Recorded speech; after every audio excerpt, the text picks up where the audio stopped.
deeply, very well impressed with the maturity of the BRICS and with the results that we managed to reach.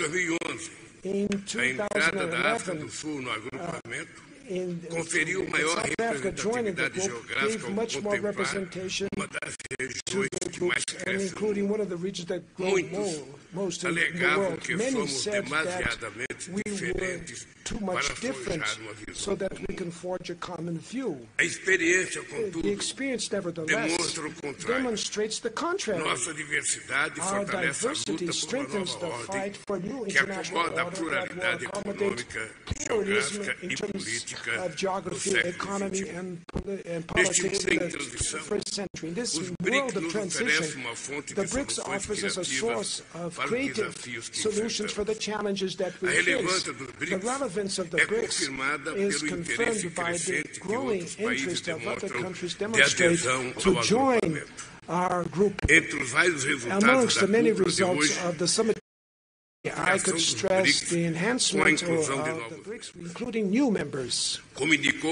As President Ramaphosa just said, it's with great pleasure that Brazil gives the welcome to the BRICS, to Saudi Arabia, to Argentina, to the new members, to Egypt, to the United Arab Emirates, to Ethiopia, and to Iran. Now, the GDP of the BRICS is going up to 37% of the world GDP in terms of purchasing power and 46% in terms of the world population.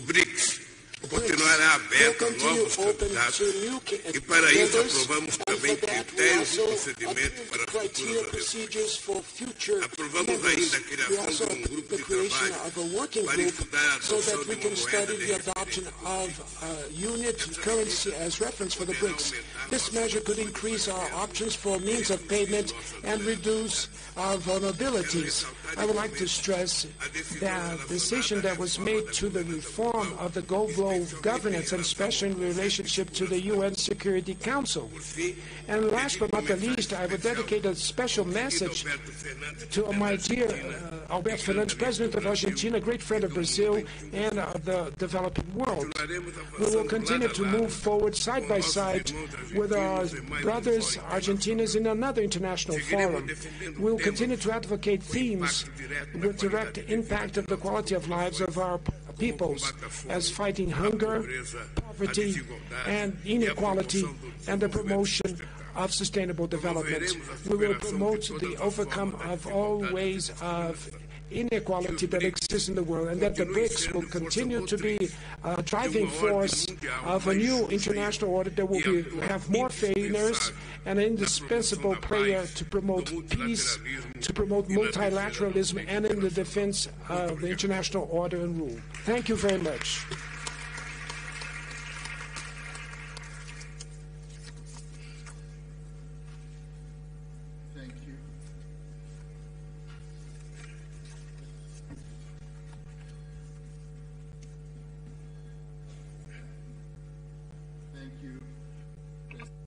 Lula da Silva, for your statement. It now gives me a privilege to ask President Vladimir Putin, President of the Russian Federation, to speak.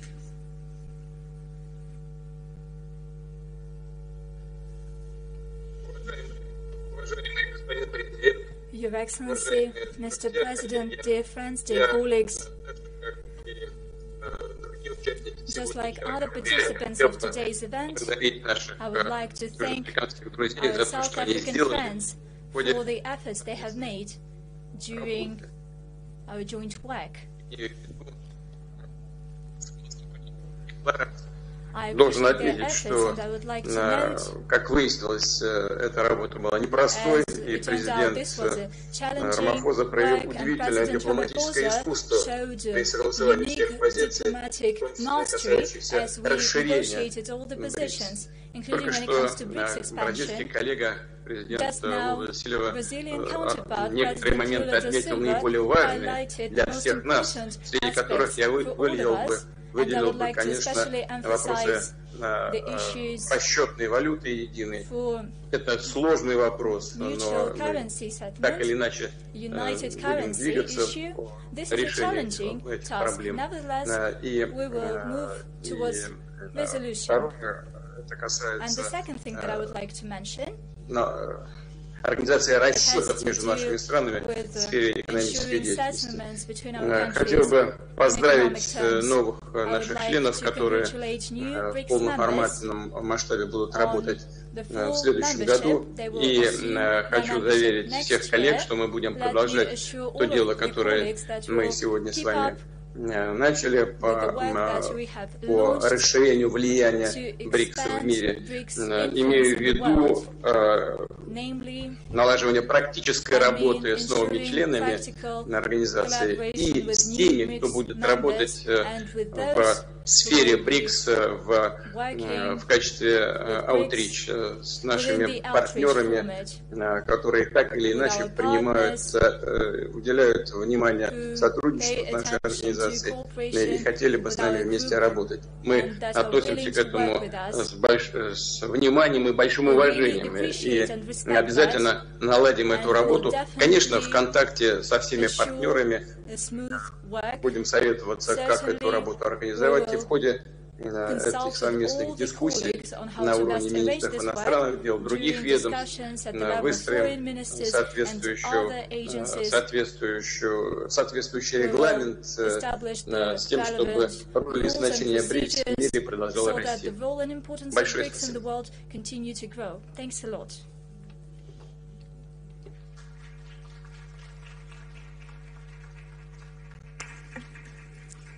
Thank you, President Putin, for your statement. We now call upon Prime Minister Narendra Modi, the Prime Minister of India. I asked him this morning whether the lunar module is still firmly on the ground on the moon, and he said yes. So yesterday we congratulated India for landing a lunar module on the moon. So maybe he'll be outlining the scientific aspects of how the lunar module is going to proceed forward. Prime Minister.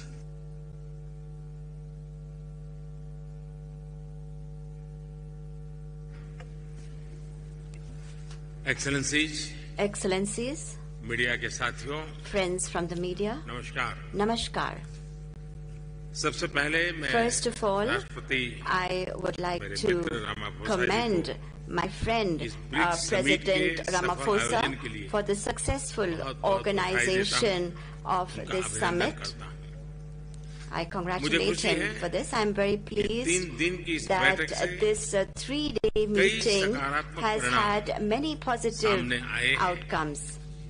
On the 15th anniversary of BRICS, we have taken the important decision to expand it. As I had said yesterday, India has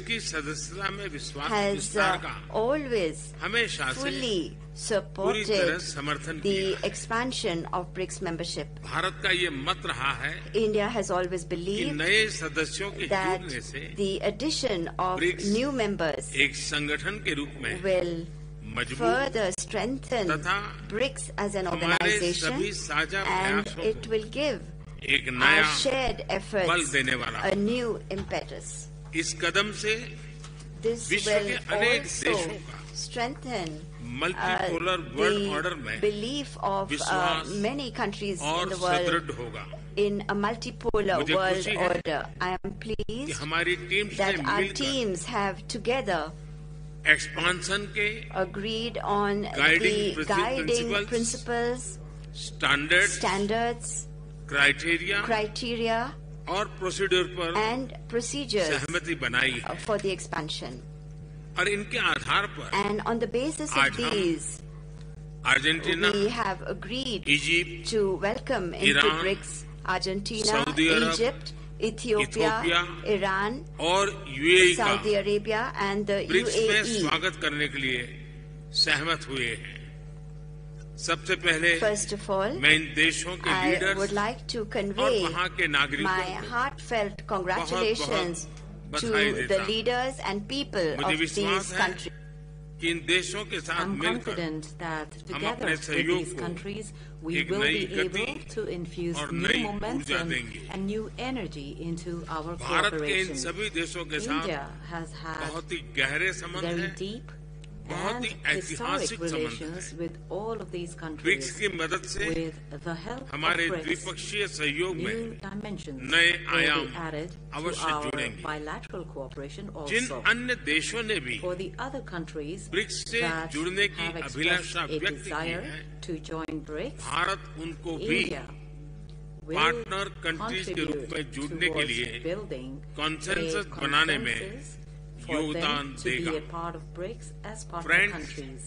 Friends, BRICS का विस्तार the expansion एवं and आधुनिकरण modernization इस of बात का BRICS संदेश है is a कि message विश्व के सभी that इंस्टीट्यूशंस को all institutions in the बदलते world समय की need परिस्थितियों के to अनुरूप mold themselves ढलना चाहिए। according to changing times. ये एक ऐसी पहल है This is an जो 20वीं initiative सदी में that can be स्थापित an example अन्य ग्लोबल for इंस्टीट्यूशंस reforms के रिफॉर्म के लिए in other एक global institutions मिसाल that बन were सकता है। established in the 20th century. Friends, Friends, अभी just मेरे मित्र as रामाफोसा जी my ने friend President Ramaphosa भारत के मून mentioned मिशन को लेकर के about the moon mission ढेरों of बधाइयाँ दी India, there were so many और मैं words यहाँ of कल congratulations. से अनुभव कर रहा And हूँ, since yesterday, हर I किसी have से been here and बधाइयाँ मिल रही have हैं received so many और words of दुनिया congratulations भर में from भी everybody and all across the world. In fact, इस सफलता को this success एक देश की सीमित सफलता के रूप में नहीं,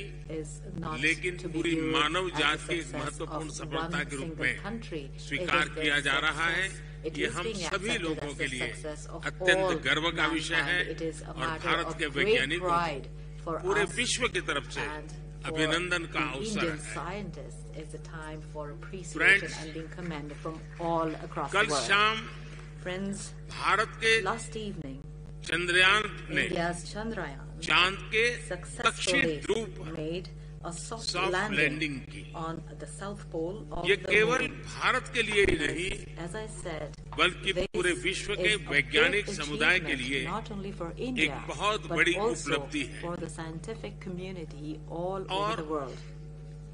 And जिस क्षेत्र में the area भारत ने अपना टारगेट तय किया था, which was identified वहाँ as the पहले target कभी by India is an कोई area प्रयास नहीं हुआ है। where no efforts were और ये made प्रयास for सफल landing हुआ so है। far, and तो बड़ा this difficult effort terrain के has ऊपर been successful. In fact, the terrain विज्ञान हमें is पहुंचा पाया है। very difficult, and ये अपने science आप was में able to lead us to विज्ञान that की terrain. वैज्ञानिकों So की I बड़ी believe सफलता that है। this is a success इस of ऐतिहासिक science, अवसर the पर success of our scientists. आप सबकी तरफ से On this very historic मुझे occasion, I have भारत को, received, India भारत के has वैज्ञानिकों received, को Indian और दुनिया scientists की have received, वैज्ञानिक कम्युनिटी को the जो बधाई के entire संदेश मिले हैं, scientific world मैं सार्वजनिक of, रूप से the entire world आप सबका has received मेरी congratulatory तरफ messages से, and मेरे notes. देशवासियों I की would तरफ से like to thank और all मेरे of you, वैज्ञानिकों की not तरफ only से from myself, बहुत but from बहुत all धन्यवाद Indians, करता हूँ।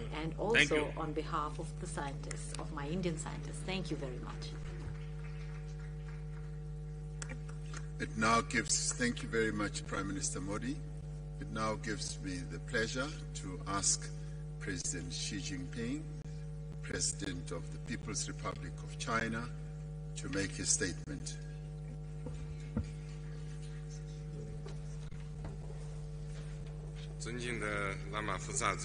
President Ramaphosa, colleagues,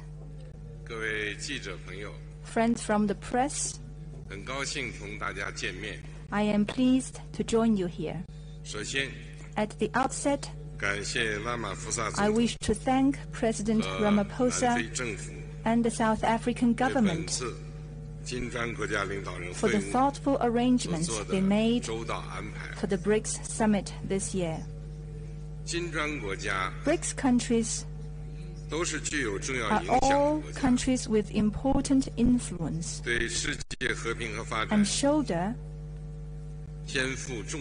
important responsibilities for world peace and development. During the summit, we had in-depth exchanges on the current international situation and Brics cooperation, reached broad consensus,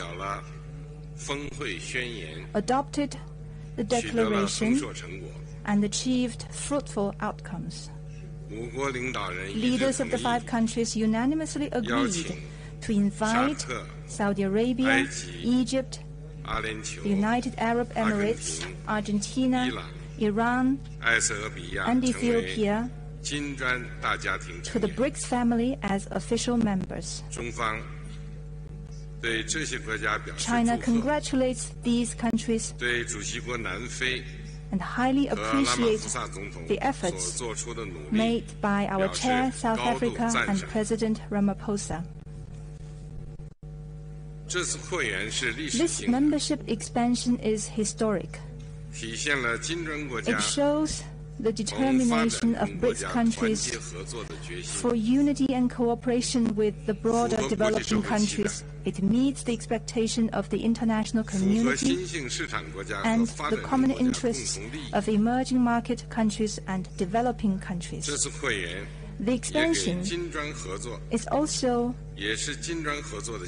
a new starting point for Brics cooperation. It will bring new vigor to the Brics cooperation mechanism, further strengthen the force for world peace and development. I am confident as long as we work with a common purpose, there's a lot Brics cooperation can achieve, and the future will be bright for Brics countries. Let us work together to write a new chapter of emerging market countries and developing countries working together in unity for development. Thank you.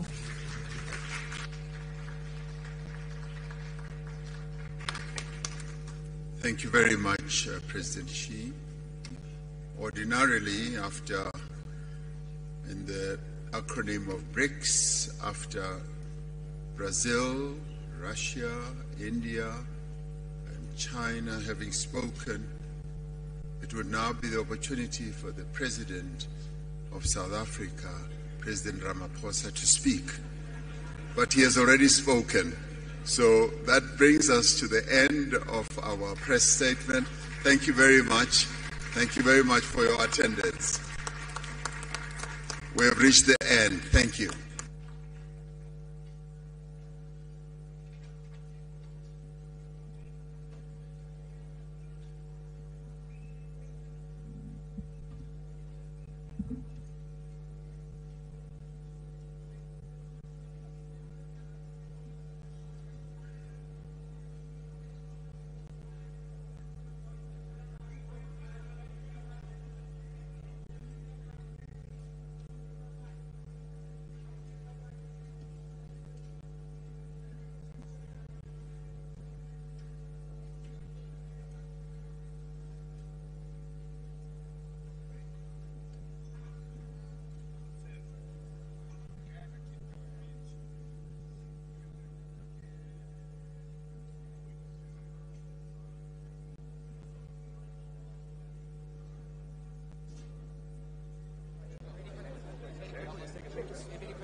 kubwa, naomba Watanzania tujipongeze. Leo tumezindua mkongo wa baharini na matumizi ya teknolojia ya 5G. Waziri ameeleza hapa jinsi sekta zote zitakavyonufaika na teknolojia hii ya 5G kadiri zitakavyoitumia.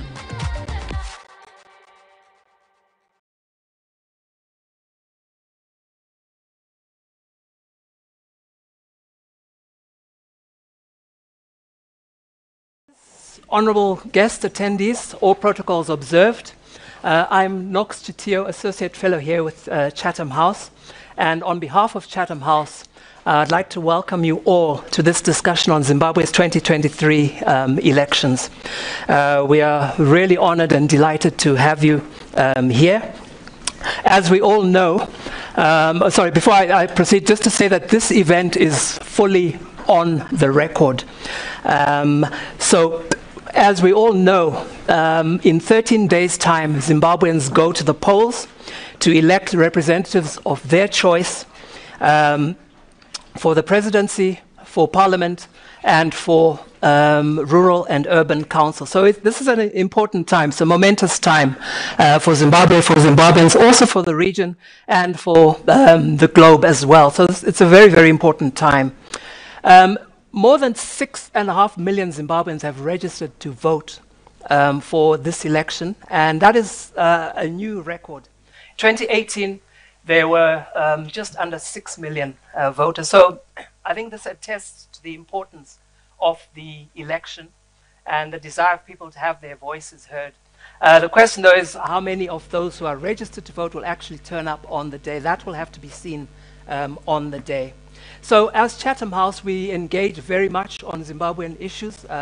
Those of you who know us, we engage with government, with opposition, with civil society. We've had a number of programs and initiatives in country and now here in South Africa. So we are delighted that we are able to host speakers from political parties and also those who are engaged in the electoral process. So the economy is going to be one of the keystone issues for this election. There's no question about that. And voters will make their decisions based on how they feel things have progressed over the last 5 years for them in terms of lives and livelihoods. If they feel that their lives and livelihoods have improved over the past 5 years, they will vote probably in a certain way. If they feel that their lives and livelihoods have not, then they may vote in a different way. So certainly the economy will be very, very important, but there are other factors. This is not a one-issue election. There are different variables which will inform voter choices as they go to the polls on the 23rd. Some of it may be with regard to party loyalties, or they may want to vote for new parties. There'll be a lot of things which voters will take into account. These polls really are a culmination of an electoral process which has been ongoing over the past few years, and it has included by-elections over the past few years, and they've also been primary elections within parties of who their nominees are going to be. And these have thrown up some surprises, so we may expect, as ever with elections, some surprises from the 23rd and for the next few days after that. The fundamental question, one thing we should, I think, acknowledge is that a few days ago in Harare, the parties signed an electoral peace pact. And I think it's something we do need to acknowledge. I think we need to commend the parties, and I think the churches brought them together for that. We hope the pact will be implemented on the ground, but I think that is an important development. So the voters, this really is the time for the voters, and it is a Zimbabwe season. This election is attracting interest not just in Zimbabwe but from outside. It's a Zimbabwe season. One of the key questions I think that the voters will ask is, if you want my vote, what are you going to deliver in terms of lives and livelihoods for me and mine, and also for the country? What are you going to deliver as a candidate, as a political party, for me, for our community, and for the country as a whole? Can you deliver growth? Can you deliver the various things that you are promising, and how are you going to deliver it? So the fundamental question that voters are really asking is, why? Tell us why we should vote for you. And every party, every candidate has got to answer that question from the voters.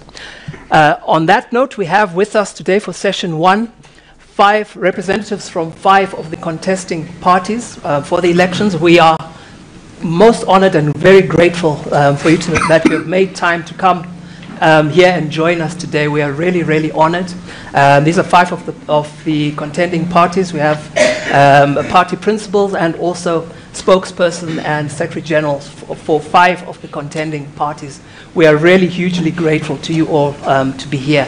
At the moment, we are missing one of the speakers, which is Madok Chiwasa from the NCA. I believe he's en route, and hopefully he may be able to join us a little bit later on. Fingers crossed that he can. We also acknowledge in the second session, which is on pre- and post-election processes and procedures, we have 4 speakers, and they represent organizations which are on the ground in Zimbabwe, dealing with election processes, voter education. They're also dealing with election monitoring and electoral observation. So their role is equally important because process is prologue to outcome. The 2 things are completely intertwined. So their role is just as important, and we are very grateful to our 4 speakers on panel 2. So I think it remains for me really just to say a huge thank you, and as we say, being a Zimbabwean and this event being about Zimbabwe, as we say, thank you, it's no tenda. Ngiyabonga. We are most grateful to all of you for being here. We look forward to a very lively discussion and presentations from our speakers who will tell us what their party platform is for the elections. And on that note, I will now hand over to my colleague, Alex Vines, who will chair this session and introduce the speakers. Thank you very much.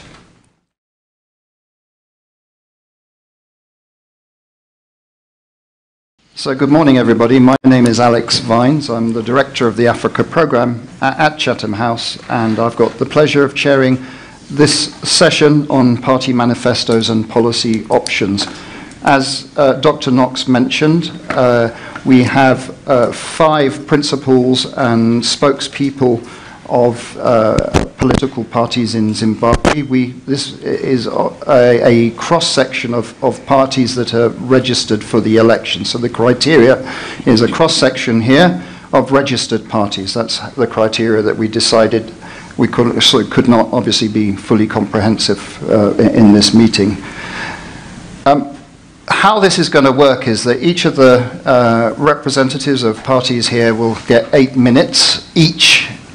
So there's equity. I have an iPhone stopwatch here, so it's accurate time. We'll allow each to speak for 8 minutes, and then we open up for discussion. We're starting slightly late, so we'll add another 15 minutes onto this session. So please listen attentively.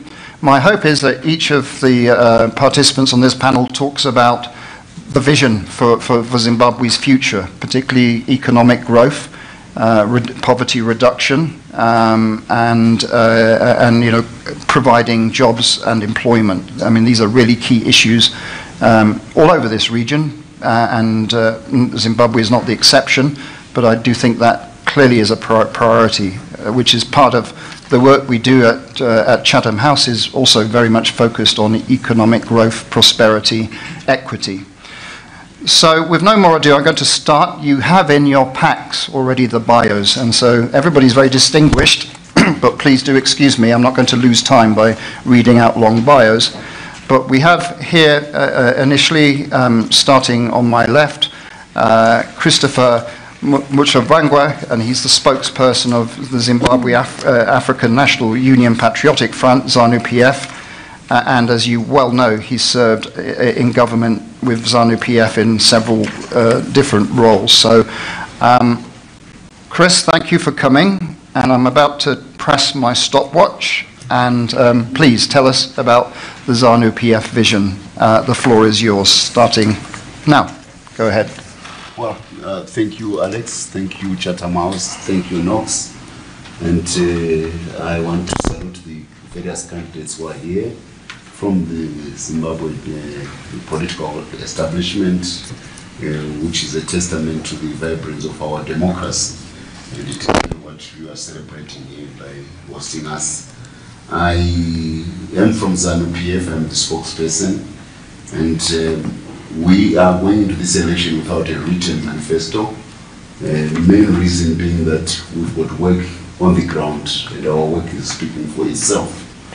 This has been occasioned by the advent of the new republic, the Second Republic. We started off in 2017 when we removed our former president and replaced him with President Mnangagwa, and we brought back the vision of the ruling party. You know, it has been a party which has been around for more than 60 years now. It has delivered almost on all the tasks which the Zimbabwean people would have aspired for. Independence, giving it the state of Zimbabwe, probably one of the best professional armies on the African continent. We also delivered on education, and we also delivered on restitution of resources to the Zimbabwe people, so that there can be alignment of the capabilities of the Zimbabwe population with what God gave them. And this has become the basis of the foundation of our economic policies since the Second Republic. We are harnessing the best human resource index in Africa, a product, of course, of the same party, of the same history.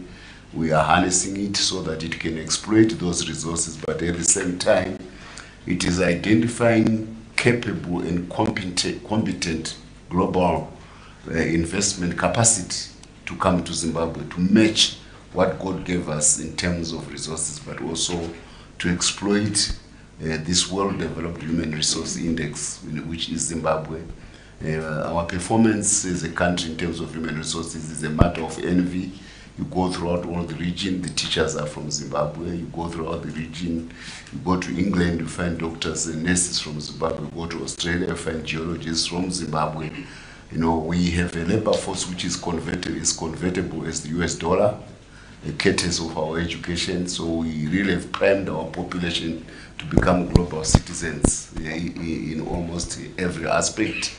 The quest for capital has been the preoccupation of the president, Mnangagwa.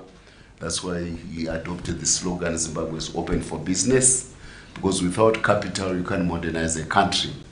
And I was the special advisor when this slogan was adopted in 2017, 2018. And the deliverables are there. We have expanded gold production in Zimbabwe from probably 3 tons in 2008. Now we're at 35 tons, and gold has become very important as the geopolitical turbulence is showing. You know, people are looking for a refuge from the US dollar, and gold is the natural money of humanity for 5,000 years.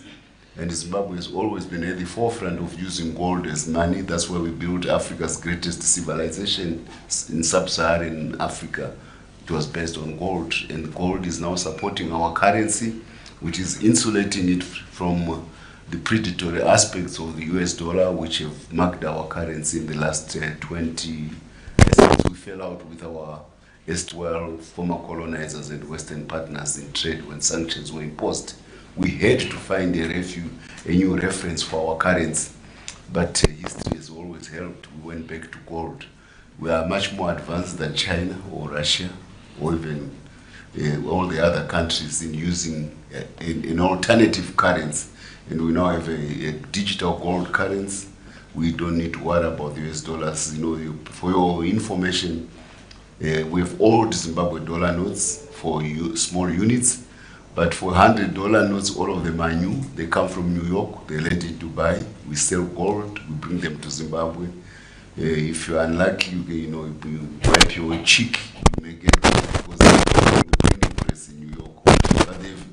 But they've not been sent by the American government. They've been earned by Zimbabweans working hard, because gold is the, and beauty about it is we legitimize young people to do gold, and 67 to 70% of that gold out of the 35 tons is being produced by young people, 3 million of them. And we're going to organize them. I was part of their legitimation, you know, when I was the chairman of the War Veterans and when I was in Mugabe's cabinet. I emphasize this point because without current stability, you can't talk of any proper economic management. Well, there are other parties which are saying they want to introduce the US dollar. I don't know how they introduce somebody's currency and try to run your economy on somebody's currency when you are not the owner of that fiat currency. We are not using fiat currency, we are using gold, the man of ages in Zimbabwe. And in Zimbabwe, gold is everywhere. You know, and this is the beauty about our economic policies. We are doing the same, extending prosperity to the agricultural sector, taking advantage of the land reform. Just this year, $800 million were exchanged by 180,000 families in the sale of tobacco alone. You know, you can't make any cigarettes of note without this blend of the Zimbabwean leaf tobacco. You know, this is either, everybody who knows about the cigarette industry. I'm not a smoker, you know, there are healthy issues. But look, we have $800 million every year between February and September going to peasants, I mean former peasants, communal farmers. That money used to be shared by 4,000 white farmers. Now this is 180,000 families. So there's a general palpable prosperity in rural areas where solar panels are the order of the day, and then what has also happened is our drive to get world-class companies to come and exploit world-class resources. In Zimbabwe, we are building the largest steel plants on the African continent. We will be in the same league as Turkey or Russia very, very soon in steel production, starting 1 December. We are lithium. We're also doing the same with new energy. What Saudi Arabia and Russia does with fossil fuels is what is going to do Zimbabwe with lithium-ion batteries. So by and large, the president has done well, ZANU-PF has done well to match world-class capital to the God-given resources of Zimbabwe, which are abundant, and to also exploit the best possible human resource index on the African continent today, which is Zimbabwe. And that's what will be. Well, that is our manifesto, delivery of prosperity, so that the generation which fought can be vindicated for having made the decision to fight in the 1970s and 80s. I want to thank you. Thank you very much. Right on the time. Okay, so we have had the ZANU-PF presentation. We now move on to Elizabeth Valerio, who is the founding president of the United Zimbabwe Alliance, UZA, a party that was founded in May 2021. Elizabeth, thank you for coming to this meeting, and over to you. Thank you very much. I'd like to first start by thanking you and Dr. Chitio and everyone else behind the scenes who made today possible. It's a great opportunity for us to be able to introduce our policies as the United Zimbabwe Alliance. So I'd like to also just start by, on a positive note, highlighting that indeed Zimbabwe is a vibrant country. I heard Mr. Mchangwa saying that, and indeed we must be reminded that Zimbabwe is a country with great potential. But we, as the United Zimbabwe Alliance, believe that we are the first political party that will have the mandate and the focus to be able to deliver on our party manifesto. So I'll highlight a few of the things that we are working on and what we intend to do as a government in waiting, as a future government for Zimbabwe, and as your next president for the citizens of Zimbabwe. So before I get to the nuts and bolts of what we're going to do, I'd like to really highlight what differentiates us from any other political party or the government that currently exists in Zimbabwe. We are a political party that's fully focused on citizens' engagement. And we have, for the past 24 months, spent our time canvassing all of Zimbabwe, visiting all of the constituencies, speaking with the citizens, and asking them what they want for the future of this country. So our agenda is driven by the people, the citizens of Zimbabwe. So as I sit here today, I am speaking based on what I've been guided by the citizens of Zimbabwe. We as a political party are also not an activist-driven political party.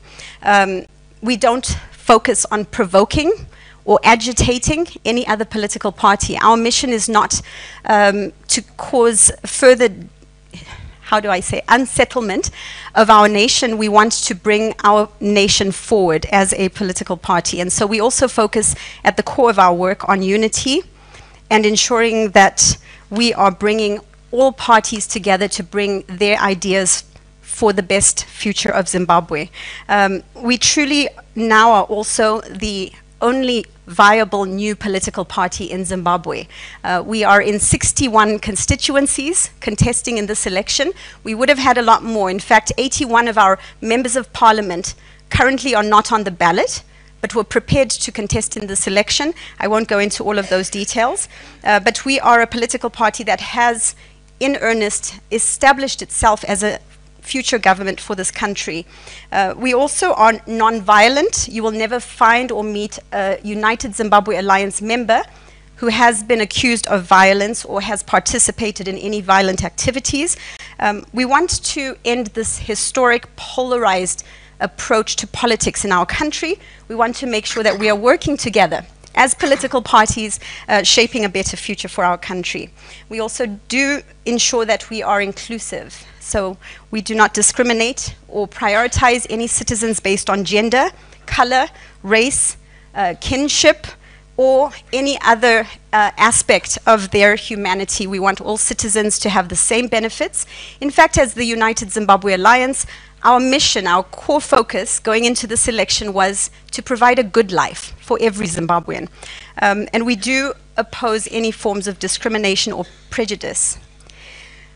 Well, when we look at the manifesto for our country, we've got a very clear mandate. Based on the 6 months that we've been on the ground, we have worked on putting together a document that is comprehensive. It encompasses 4 aspects, the first being accountability and how we will restore accountability in our focusing on the advancement of our nation. We want to make sure we bring stability. That's another aspect. And then finally, restoring the dignity of our nation. But in order to address these issues, we had to first look at where we are today. And as a nation, if you reflect back on where Zimbabwe was post-independence in 1980, we were a wealthy nation. We were a nation that actually inherited infrastructure that was quite established. We had a strong economy. We had a strong currency that was actually very competitive in the global arena. We had a healthcare system. We had vibrant industries. We had jobs. We had challenges going into the new Zimbabwe, and those are the things that were supposed to be addressed, making sure we had equality. Today, as we look at where we now are a nation with highly dilapidated infrastructure. We do see roads going in, but it's always just before elections. So these are issues that we are looking at as we address the manifesto for the United Zimbabwe Alliance. We have poorly equipped hospitals. In fact, we do not even have an adequate healthcare system in our country because most of our health practitioners have left the country. I think others speak of us creating a workforce for the region or for the global community. We want to see a very different future for Zimbabwe where the healthcare professionals are retained within our country, and it goes deeper than that. We need to make sure that we are even investing in producing our own medicines, finding our own healthcare solutions, investing in biotechnology, medical technology, producing devices within our own country.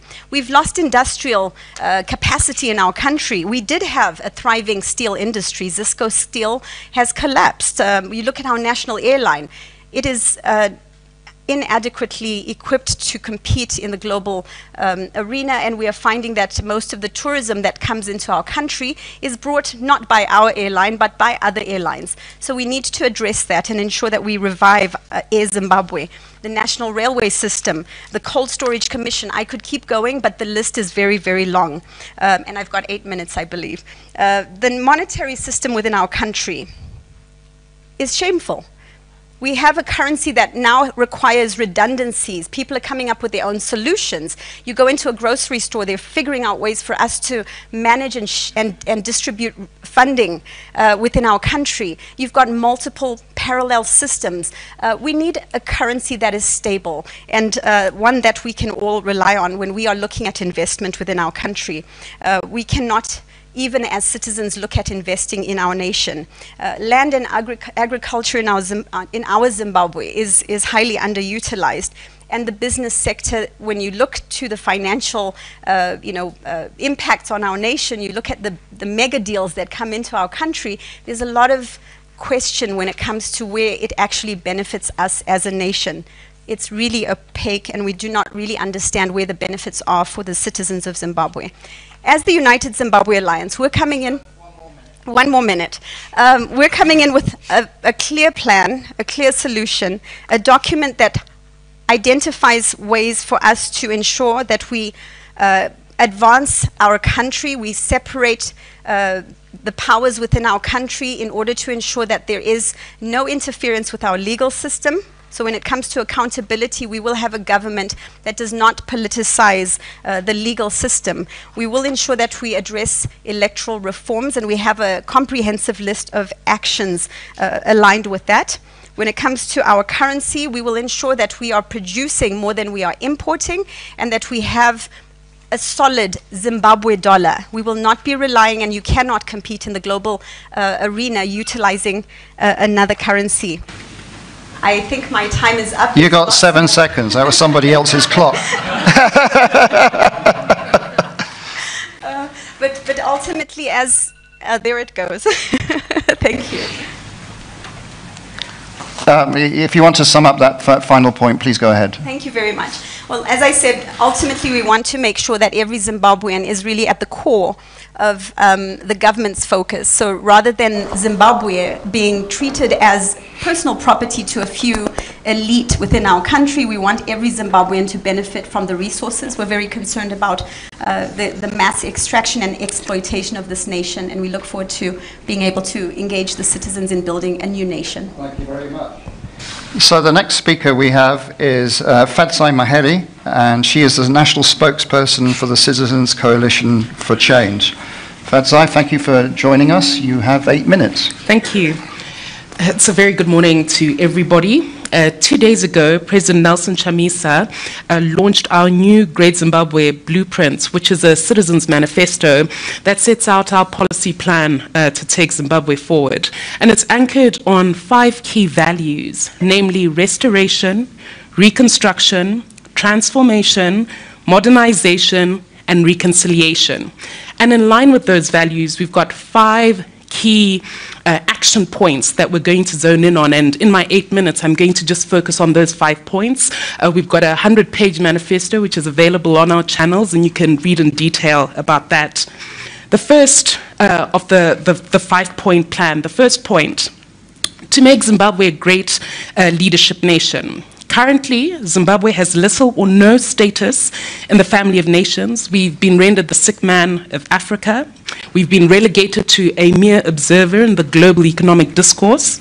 Our economic, social, and political environment are all toxic. 5 million citizens have had to leave the country as economic or political refugees in search of greener pastures. So all the skilled laborers, the doctors, the teachers, the nurses that Mr. Mchangwa made reference to, actually leaving because their position in Zimbabwe has become untenable. Now, as the CCC, we're going to reposition Zimbabwe in the family of nations, strengthen our role in SADC, the AU, the UN, ensure that steps are taken for us to rejoin the Commonwealth, build a conducive business environment with consistent policies that stimulate production.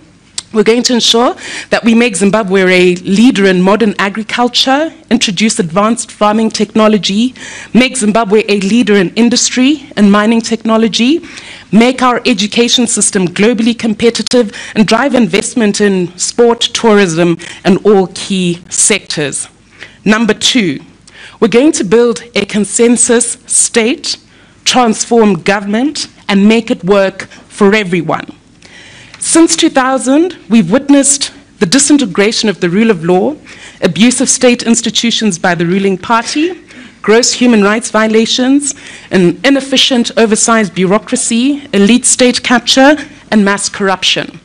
Now, as the CCC, we will implement an inclusive, citizen-driven national vision, including citizen-driven reform to our constitutional framework.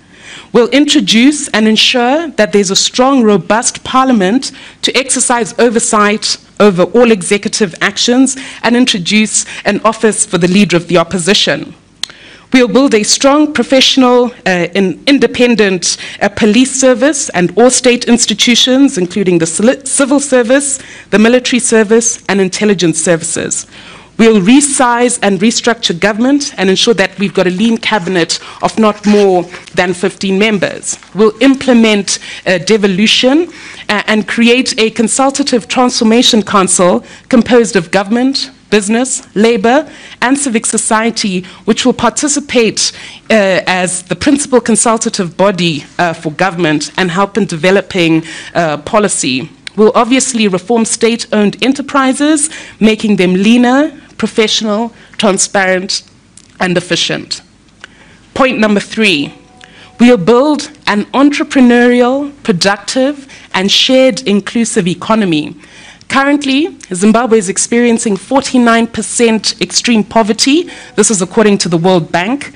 $1.8 billion are lost annually to illicit financial flows, mainly gold. An additional $1 billion is lost through corrupt leakages in state parastatals. And so annually, we lose approximately $2.8 billion, which is enough to clear our national debt in 6 years. We currently also experience triple-digit hyperinflation. I heard Mr. Mchangwa talk about a gold currency. It's certainly not the currency that's being used in our shops and on a day-to-day basis. Now, what will the CCC do? We note that Zimbabwe is not poor, but poorly managed. We'll deal with the fundamentals, restore macroeconomic stability, reduce inflation to single digits, and stabilize exchange rates. What Mr. Mchangwa didn't mention is that Zimbabwe is currently experiencing the highest hyperinflation rate in the world, which is 3 digits. And we're not talking there about a gold currency, we're talking about the Zimbabwean dollar, which is what the law currently recognizes. We're going to reform the central bank, bring about resolution to the debt crisis and the currency crisis, ensure that it's stabilized before introducing a Zimbabwean dollar that actually works for everyone. We'll implement fiscal consolidation and tax reform. We'll restore a savings culture and respect for property rights. We'll invest in modern world-class infrastructure, introduce robust anti-corruption measures and strong independent institutions that ensure that corruption is dealt with and fought without fear or favor. We'll modernize our water systems, energy infrastructure, invest in renewables, and make a huge investment in tech. Number 4, we're going to build social services for everyone. Currently, it's no secret that our public health and public education systems are broken. We have a non-existent welfare system, no social safety nets for the poor and for the vulnerable. As the CCC, we're going to implement free basic primary education, which is actually provided for currently in the Constitution, and also ensure affordable, well-funded secondary and tertiary education for everyone. You'll note that in their pledge, ZANU-PF promised free primary education for everyone, and in the last 5 years, they've completely failed to deliver on that promise, along with a number of other promises. We'll introduce a universal national health system that ensures quality public health services for everyone, including remain unresolved. We also have huge human rights violations that took place in the past, like Operation Murambachina, which are yet to be resolved. As the CCC, we undertake to promote national reconciliation, create a rights-based society where human rights are fundamental and guaranteed for everyone, along with ensuring that there's an independent, vibrant media. How will all this be funded?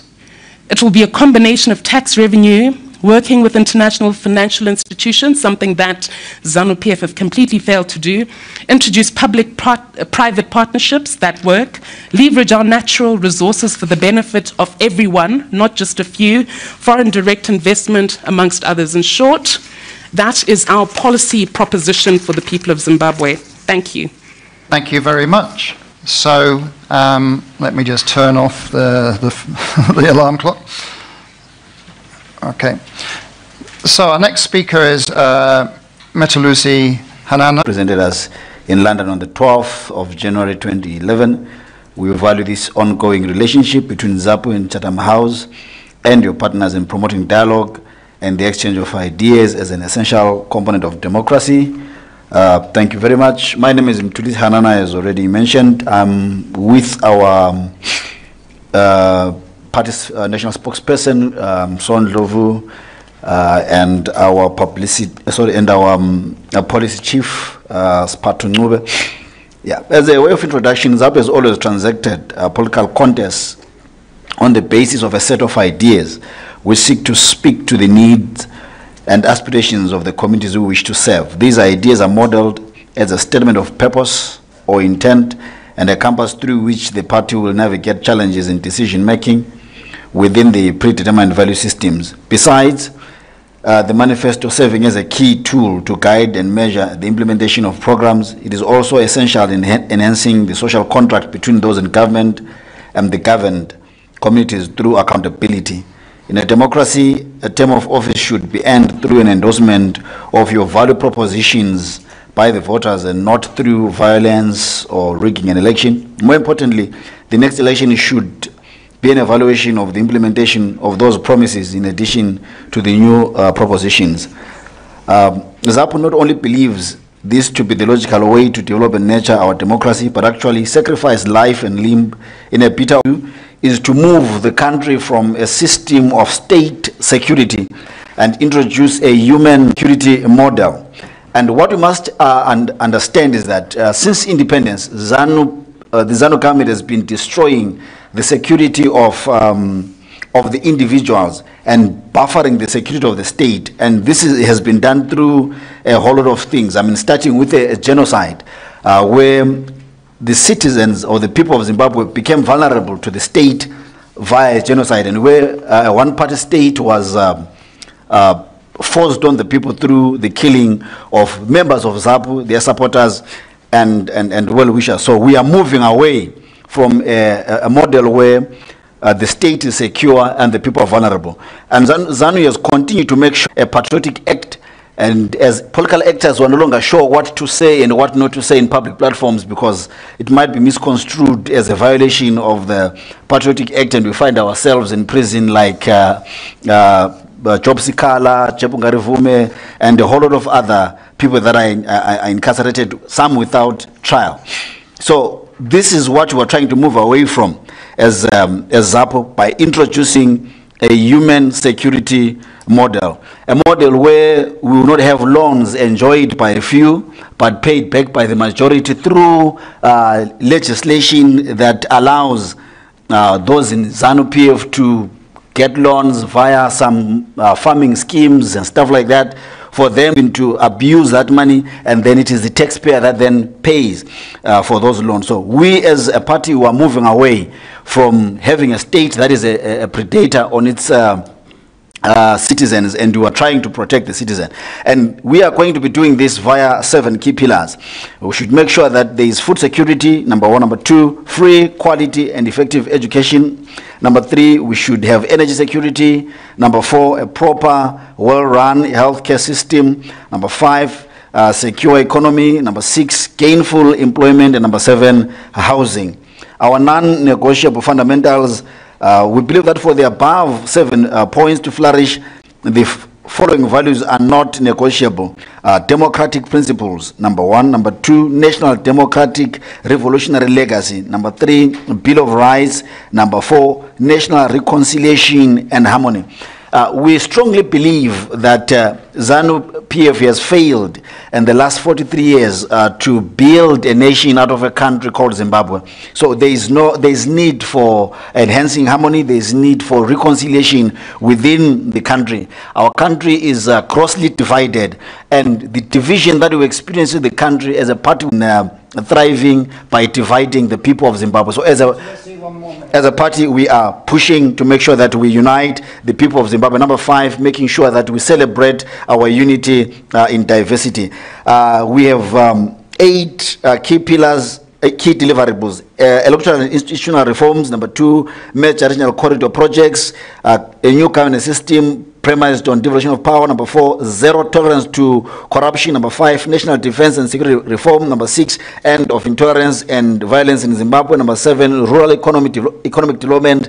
And number 8, a clear title-based land policy. And ZAPU, everything that we are doing is founded on land, because our fathers went to war for land, which ZANU has hoarded and taken from both the white farmer and the black farmer for self and personal use. Thank you.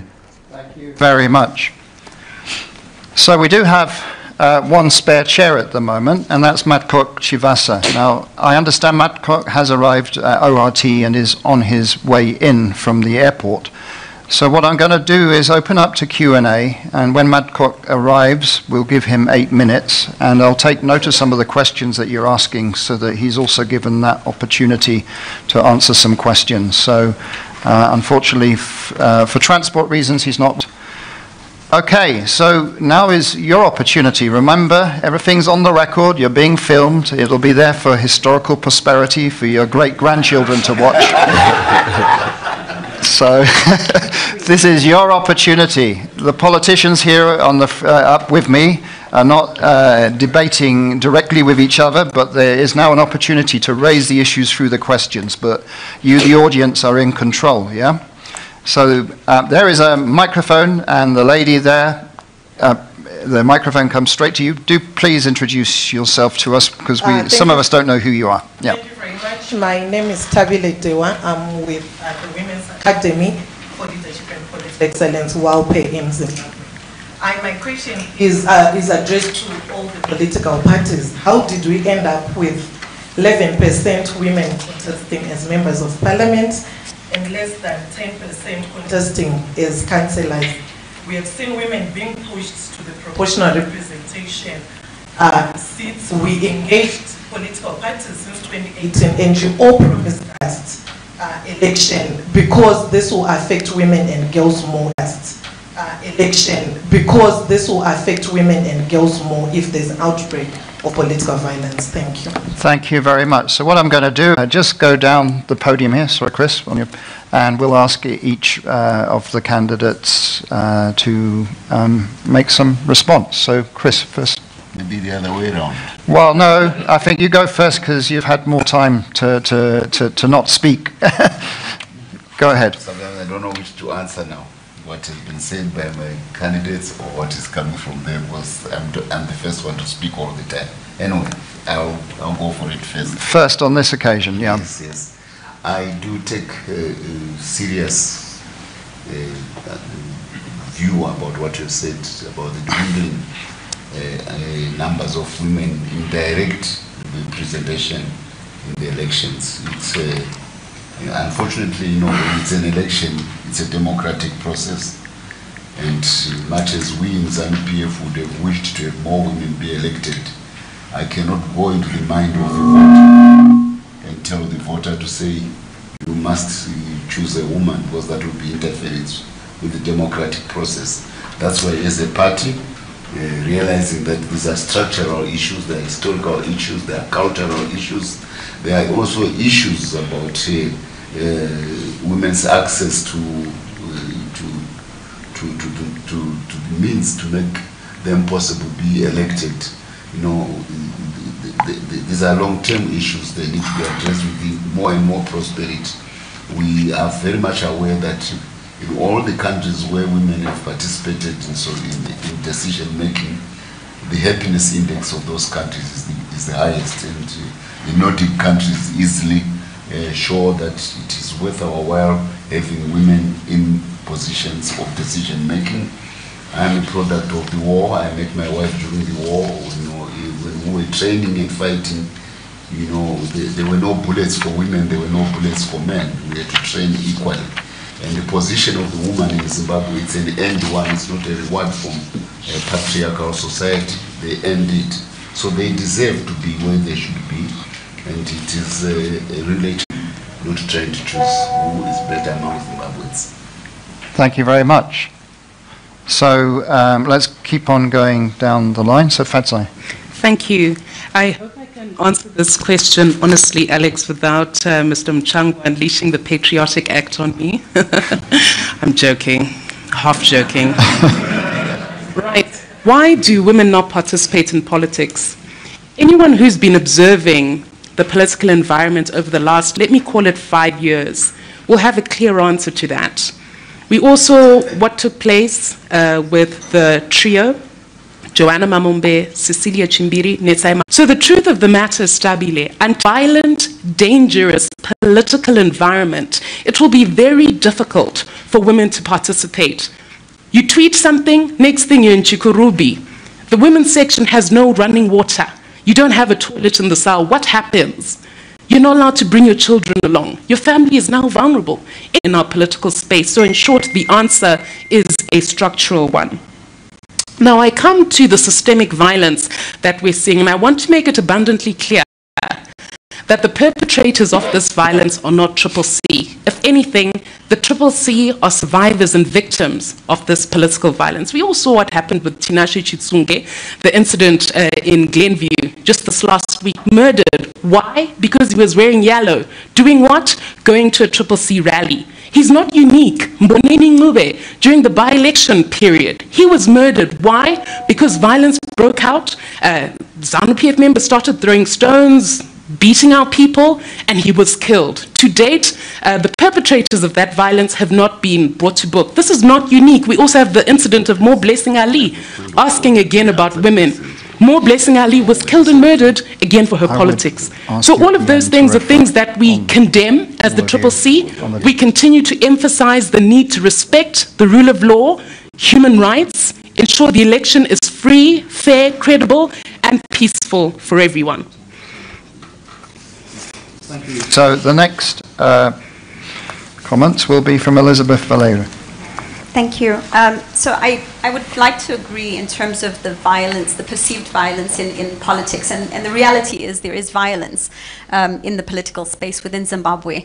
As the United Zimbabwe Alliance, we have also faced situations of violence on the ground where our candidates have been exposed to extreme situations, and when we've reported these to the police force, the follow-up is not done. And so I think the issue really has to be in addressing the responsiveness of the police, the impartiality of the police, ensuring that we actually have a legal system to turn to when such incidents of violence occur. But I think as the United Zimbabwe Alliance, we'd like to see it go a little bit further to make sure that when political violence is reported and when there is an investigation done and an individual is exposed, they should not be allowed to participate in violence in politics in the future.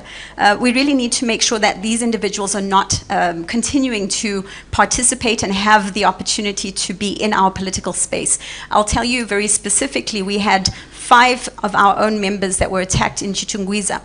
The MP candidate was one of the individuals. The MP candidate from ZANU-PF was one of the individuals that attacked our party members. They are currently on the ballot. And we've reported this to the police. We've been clearly disregarded because after multiple inquiries, we've just been told we're making a follow-up. And these individuals stole cell phones, they abducted our members, they stripped them, they beat them, and there were women amongst them.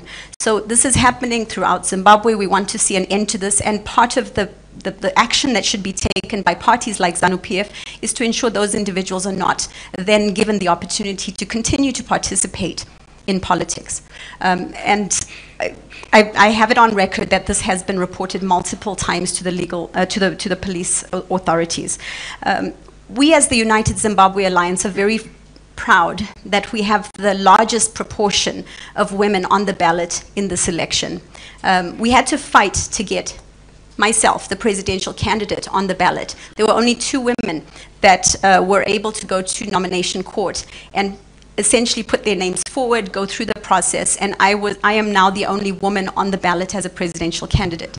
That is not equal representation for women. We need to have an equal number of women on the ballot at the presidential level all the way down to local governance. And so as UZA, what we've done is we have intentionally sought to support the women within our political party. We provide mentoring and guidance. We really try to make sure that we are, supporting their development. We right now would have had many more women on the ballot, because unfortunately 81 out of 112 MP candidates that were ready and prepared to contest in this election were rejected due to technicalities and other issues in this Zimbabwe Electoral Commission process. And so we would have had many more women, but we are currently the highest proportionally represented in terms of women. We do want to also ensure that as we go forward, all political parties should be actively working to, to encourage women to participate in politics. And therefore, that's going to require Fadzi, you and I sitting at the table together and figuring out what do we do regardless of our political affiliations. The same thing with every other political party that is in Zimbabwe. We need to work across political lines to make sure that we are providing support systems, and there are many civic groups as well that are working to do the same. Thank you. Thank you. Lucy, please go ahead. Yeah. Thank you. Yeah, as far as the involvement of women is concerned in the ballot and in the election process, I would want to first agree with Chris when he says that there is a risky or a dicey principle that we must follow in terms of balancing democracy and affirmative action. I mean, when we are selecting candidates within our political parties, we have to make sure that in as much as we push for affirmative action, we are still able to promote democracy. How then do you say, okay, in this constituency, your candidate must be a woman without violating the tenet of democracy? What if in that particular area, people do not want women to contest? So affirmative action, yes, is good, but how do you then balance it with democracy without dragging the internal processes of a party? But that is not an excuse. As parties, we must do more to make sure that women come forward to contest. And what do we need to do? What we need to do? One of the things that we must do is to make sure that we have a safe environment for elections. And unfortunately, the environment in Zimbabwe is not safe, not only for the woman, but even for the man. That's why the number of candidates, this year has significantly gone down. It could have been the issue of cost, yes, fair and fine, but also it is the issue of the systemic violence that we face. Elections in Zimbabwe are an extreme sport. Politics in Zimbabwe is an extreme sport. All of us here, seated at the front here, I'm not sure, I've not heard anything from your side, Elizabeth, but all of us, including Chris, because of politics, have witnessed or experienced violence one way or the other. The only difference is that Chris experienced what we experienced during the Liberation War. He experienced it under the colonial regime. We are experiencing what they were experiencing in independent Zimbabwe. If you read the story of Fadzai Mahere and what they go through, and the likes of Joanna Mamombe, you will see that they've been going through hell. Even if you were to come to my story, at one time I had to flee in the middle of the night when the state had sent people to me. So politics is just an extreme sport in Zimbabwe. And because of that, we will have fewer and fewer people willing to represent people, willing to speak on behalf of the people, willing to fight for the rights of the people. And if we are to have a solution, the solution must come from the government. The solution must come from ZANU-PF. There is nowhere where violence breaks out and ZANU-PF is not part of the skirmishes. Everywhere, whether it's CCC versus someone, ZANU-PF is involved. ZAPU versus someone, ZANU-PF is involved. UZA versus someone, ZANU-PF is involved. So the common denominator of violence in the country, we must be unequivocal about it. It is ZANU-PF. They preach peace during the day, they unleash violence in the night. So right from 1980 when we came for, they have been using violence as a means of electioneering. That's how eventually we had a genocide. That's how we have had Mrambatswina, people disappearing. Actually, I think it should be safe for us to say we have had more black people suffering because of politics in independent Zimbabwe than before, under the hands of ZANU-PF. And that must be solved, and there must be a change if we are going to see more women participate. And then you are asking us as political parties to assure you that you are not going to see the army after election results are announced. ZAPU has no control of the army. The people that control the army are in Chris Mswanga's party, unless if ZAPU were to win elections in the future, but we don't have a presidential candidate. Assurances, you'll get those assurances from Chris Mswanga. But what I must tell you is that the default settings of ZANU is that when they run out of ideas, when they are resisted by people, they kill, they unleash violence. It is natural for them. It is how they've been operating since 1980. We know them. So if you want any assurances, please talk to Chris. He can talk to his president, who is on record saying, we are the army, we are the police. Those are the people that can up in their homes. It's going to be follow up in their homes to say, who are you, why were you attending and such a meeting. So unless people are sure that the meetings that are being organized are not going to result in them being killed or having their homes banned, they are not going to participate. And the legacy of that trauma is still there. That is why ZAPU failed to field candidates in most of our rural constituencies, because people were clear. We have died, our relatives died in the past for being ZAPU. We do not want to die again. So we need to have that being solved. And Comrade Chris, it is your party that must play a leading role in solving that. Thank you. I am going to ask is each of our panelists at the end to sum up and reflect on some of the debate that they've heard here. But I do want to give some time for more of you to ask questions. I'm going to be a little bit more authoritarian in terms of answer time, because I want to make sure that we do have equity. So can I see a couple of hands? I'm going to take a couple of questions and cluster them. So there's the there's Prof. Yep. Please, microphone there, the lady with the pen that is standing up, and then behind her, the gentleman. Please, Prof, introduce yourself. Professor Cheryl Hendricks, the Executive Director of the Institute for Justice and Reconciliation. First, just on a point, or comment rather, getting more women into the electoral research event. So we realized that observer missions will be deployed into Zimbabwe, or have been deployed already into Zimbabwe. And part and parcel of that is that there are set recommendations from previous elections, which also resulted in the Mkutano Commission report, which was established by the Zimbabwean government. I would like to ask the political parties, in your view, how far have the recommendations of the Mkutano Commission been implemented?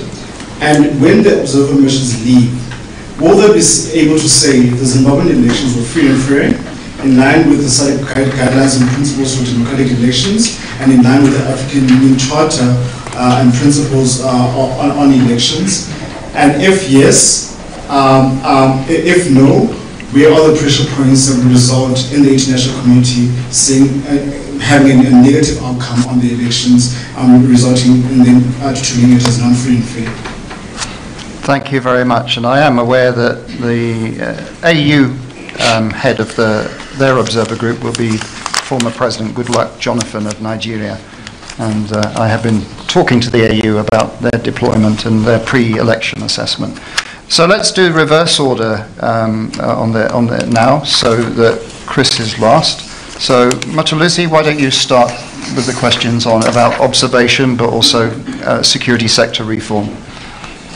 Yeah, I think one of the key things that we must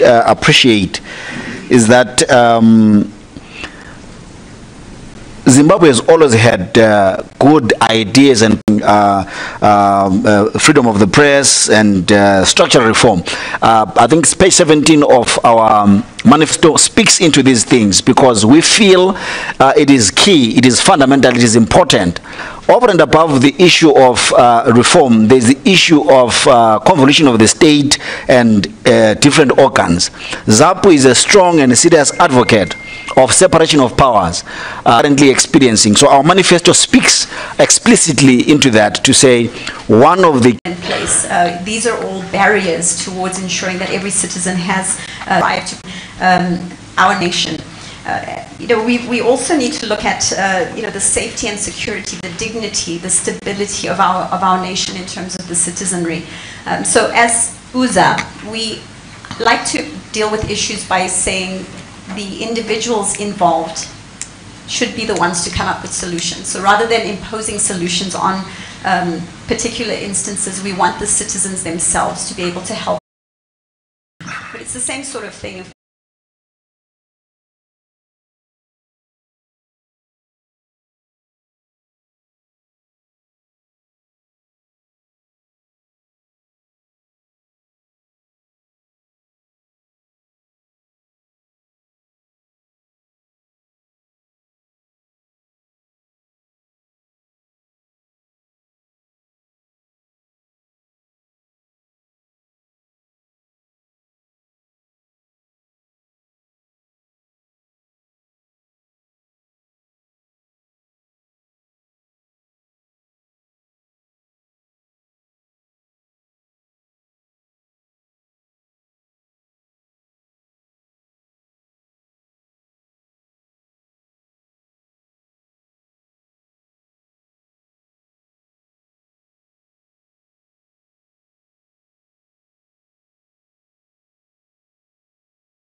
You see, we happen to be the ruling party. We are the part of the history of Zimbabwe.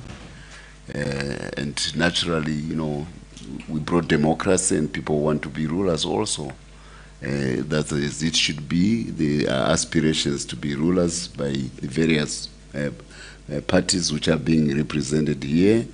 And the way to become a ruler is to win election. You finish a mental amnesia about Zimbabwe. Everybody wants to start after 1980. Two dictators, the back of two dictators. The first one was Ian Smith. He told about how to remove people who are baddies from power by anybody who has never achieved that.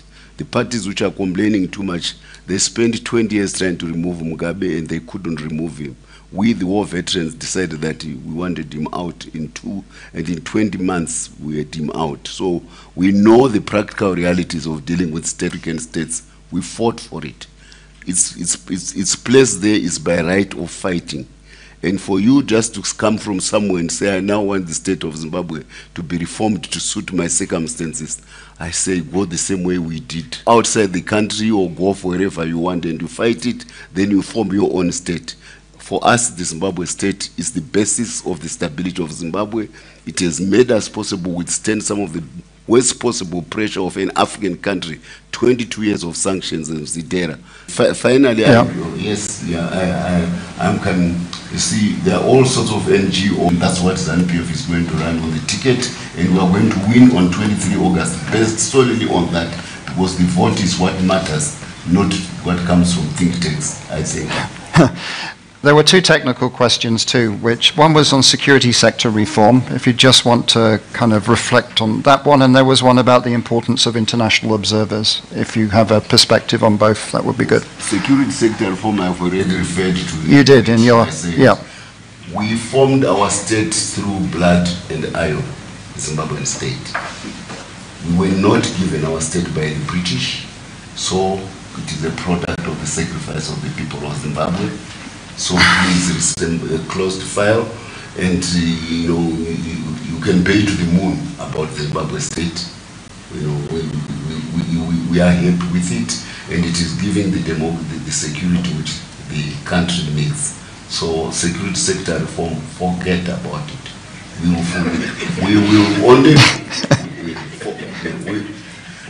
We constantly reform according to our historical circumstances.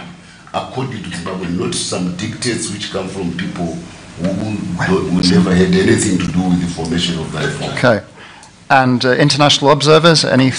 International, they are in Zimbabwe, they are doing their job. I don't want people here to become a substitute of those institutions. They have their own spokespeople, those particular institutions. And they are in Zimbabwe today observing those elections. Why don't we respect their autonomy and their integrity? Why do you want now to become the substitute of those institutions? I think.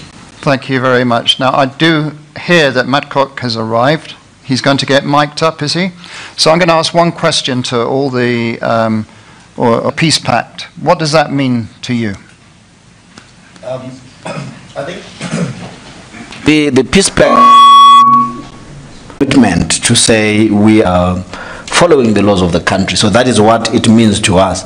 But also it is a plea to other political actors to also respect the sanctity of life and allow the people of Zimbabwe to express themselves in an election without any form of intimidation or violence, and in its different forms. I mean, we already are experiencing quite a number of aspects of violence, and as a party we are saying we are committed to non-violence, and we are inviting all the other parties to, and it's actually sad for us, particularly as a generation that in my party that is a product of fathers that went to the war, when the same fathers are now, when we complain to them to say you can and do what they did. I think this is sad. It's embarrassing to say the least, but we will do whatever it takes to get our freedom the same way our fathers did. That is an assurance. Comrade Chris, you did whatever you did to have the Zimbabwe that you have, and we will do the same. Thank you. Thank you. Peace Pact for you, Elizabeth. I was privileged privileged to have actually participated in the ceremony signing the Peace Pact. And for me, that just reminded all of us that before everything else, when it comes to elections, we are Zimbabweans. And even after this election, we will remain Zimbabweans. I know that going into this election, there's a tremendous amount of anxiety, and it gave me a little United Zimbabwe Alliance, ZAPA. We were all sitting at the table. We removed our political jackets, and there were many other political parties, and we all agreed that we would go to this election not as if we are going into a fighting ring to war, but we are going to be going into this election to give the Zimbabwean citizens the right to choose their future leaders, the right to choose their president, their parliamentarians, and their local government. And I'm really surprised sitting at this table hearing some of the remarks that came from Mr. Mchangwa, because I thought going into elections this is a contestation of ideas, but I see that many still have witnessed it personally, a child who had parents that were multiracial. I understood the premise of why we went to war, and people gave their lives for that. They gave their lives for Zimbabwean citizens to be able to go to elections and choose their leaders.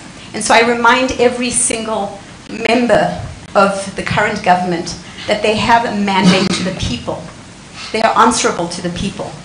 And the actions that we are taking today ultimately have implications. The citizens are watching. We want to see Zimbabwe, because of this peace pact, honoring the principles of the 12 pledges that we made, and that should be every member of every political party. As we sit here today, people are planning throughout the nation to have additional ceremonies, signing, and them then carrying forward their commitment. I will agree with the President when I got in what she was saying, that obviously we have got this problem that our elections in Zimbabwe, there's a lot of fear when we move around campaigning there. We hear people saying that they're being told that if you don't vote for a certain political party, then you're going to be victimized, they're always going to come back. Such sort of very unweighed things. And I will agree, I will say it again with what the President was saying, that we start to doubt whether we even need to get into those elections if we have got other players not sincere about peace. We believe that any election to be free and fair, they need to be peace. And as NCA, we are committed to peaceful elections. We have never had any NCA member, even on social media, insulting any other member from another political party. Mycock, thank you very much. Thank you. Fadzai. Thank you. The CCC's signing of the peace pledge is an expression of our continued commitment to Zimbabwe being a constitutional democracy, whereby we commit to attaining power through a peaceful, free, fair, and credible election. It was also our clear statement to the perpetrators, especially of violence, that no person should be killed for their politics. No citizen should be killed for wearing yellow. No person should be persecuted, as we've seen with Job Sikala, for believing in a better society. President Nelson Chamisa has consistently stated that we believe in the values of the liberation struggle. And a key one of those values was that there should be one man, one woman, one vote. That's the one man, one woman, one vote that we're calling to be respected in this 2023 election. Allow citizens to make their choice without violence, without intimidation, without harassment, without any of the electoral manipulation that we've seen in the past. And I just have to comment on some of the rhetoric that Mr. Mchangwa used. He calls us Western-sponsored. He uses all this tired rhetoric that he uses to slur against the CCC. The truth of the matter is, no Zimbabwean needs any foreigner to tell them the meaning of dignity, that their life matters, that they should not be persecuted for fighting against poverty, injustice, and corruption. The truth of the matter is that the CCC is citizen-driven, citizen-funded, and we're going to continue to peacefully and constitutionally move to ensure that we've got a citizens' government that works for everyone following the 23 August election. Thank you. Thank you. Chris, the Peace Pact. We are very happy that we had a peace pact. It is in the best of the Zimbabwean democratic traditions. I earlier on referred to what we did with the new constitution in 2013, which was a collective effort of all the political parties in Zimbabwe. What I can tell you with confidence is if Zimbabweans are left much to their own means, they will find themselves, and they will always do something which will surprise the world. Like we surprised the world by uniting once hostile armies into one army. The UN would later follow that template about solutions in geopolitics. So we are a very creative nation which is prepared to play its global role when responsibilities are entrusted upon us, but when there's no outside interference. I alluded earlier on to the fact that I received the American embassy and they came to ZANU-PF, of all places, after 22 years, to come and say in this election, we are neutral, we are neither for the CCC or for ZANU-PF or for anybody. This was a superpower owning up to what was in the past, was a role of partiality in Zimbabwean politics. People are trying to refuse not to be associated with that superpower now, but they came and owned up themselves to ZANU-PF, and we are very happy with the American position because it helps eases the political situation in Zimbabwe when the big powers, particularly those with a record of question about engagement in Africa in the past, are seen to be interfering in the African politics. This is a good thing for us, and we want to encourage it, that our relations, as we re-engage and engage, we get an easier and more accommodative international atmosphere to make it possible for Zimbabweans to get on without some people feeling that they are favored babies of Washington or London. By the same token, this is 22 years. The most sanctioned country in the world after Cuba, consistently, is Zimbabwe. By who? By the American Congress. Who goes to the American Congress to go and champion those sanctions and is seen with legislators of a foreign country saying sanctions are good for my country? It is a party called CCC. Then they now come here and say, we are homegrown. Why are you homegrown if you are going to be hobnobbing in a foreign legislature about imposing sanctions on your country? Then afterwards the country slumps because we've been cut out of the international financial institutions. And you now want to say we want to be part of international financial institutions. What does Zidera say? You must return land to the whites so that we can remove Zidera. This is a condition in Zidera. And in this party, CCC, they don't want to mention those things. People should not be engaged in dissimulation. What we have done as Zimbabwe, as ZANU-PF, is to take advantage of a more flat international capital and economic environment, to diversify friends and to take advantage of the fact that most of humanity has revolved between Europe, Africa, and Asia. And Asia is prospering. And I was ambassador to China, New Gulukwist policy. We have started investing in Zimbabwe on a scale never known by an African country today. And those who felt that they right to Zimbabwean resources, and they use all sorts of think tanks to try to make Africa become indigent, we are getting rid of that by simply making sure that our economy performs. We are performing very well. And I have been central to most of those investments by the most competent companies in the world to applying their resources on Zimbabwe, to make made in Zimbabwe goods for the global market as good as any from any other country. That's our focus. These other issues, human rights, making the Western countries happy, this and all that, you can live with that. That doesn't bring bread to Zimbabwe. For ZANU-PF is winning the elections based on deliverables to the population and making Zimbabwe a global citizen in economic affairs. Thank you. Yes. So we now will give Madcock, Chivasa the 8 minutes that each other presenter has got. So Madcock, I've got a clock here. I'm going to invite you, please remain seated where you are, to provide a vision for the future of Zimbabwe from the NCA perspective. Sorry you had airport problems, but we're all very grateful you made it. And so thank you for that. So your 8 minutes starts now. Okay, thank you. Thank you once again. Thank you to the organizers for inviting the NCA party. The NCA party is a social democratic party. Obviously, that is in English, but it doesn't mean much. What it simply means, I guess that probably before me some speaker probably could have also claimed to be one, or speakers could have claimed also to be probably social democratic parties. So social democratic party means that in all our policies we look at the poor person. That's what social democracy means. It means that all the NCA policies, the vision for NCA for a better Zimbabwe, any policy must be central and should be determined by the position of the poor person. What we're saying is that if someone is poor, they should be able to send their children to school, for example. If someone is poor, they should be able to say that if they get sick, for example, they can also go to hospital if able to get that medication. We are also saying that a poor person should be able to eat whenever they are in their household. They should be able to have a decent meal as a family. You have breakfast, you have lunch, you have supper. That is our vision. So I want to elaborate how that can be achieved.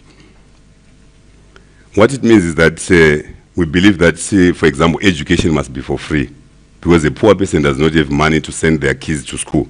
So if education is for free, it means that even if you are a poor person and you happen to be a Zimbabwean, then you should be able to send your children to school.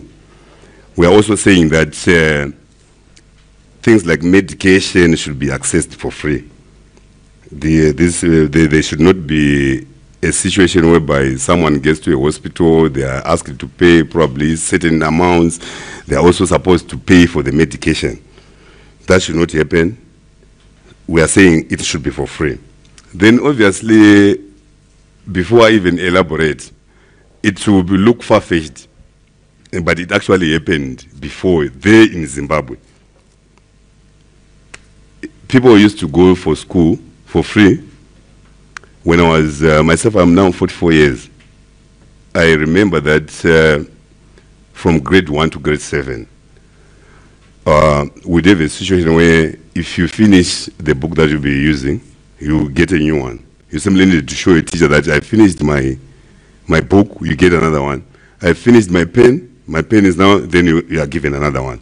So when this country used to be run properly, before it was destroyed by ZANU-PF, these things used to happen. And now, obviously, the problem is that if you ask anyone in Zimbabwe why it is not possible to get free education, why it is not possible to get free health care, the only people who will be against that will be ZANU-PF. So, obviously, our vision, again, as NCA, that is a clear vision that we have. When we started in 2013, we were clear that Zimbabwe needed new leadership.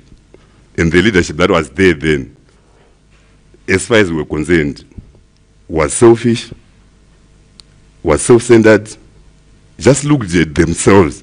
That's why we have a constitution that was dictated by the leaders of the time.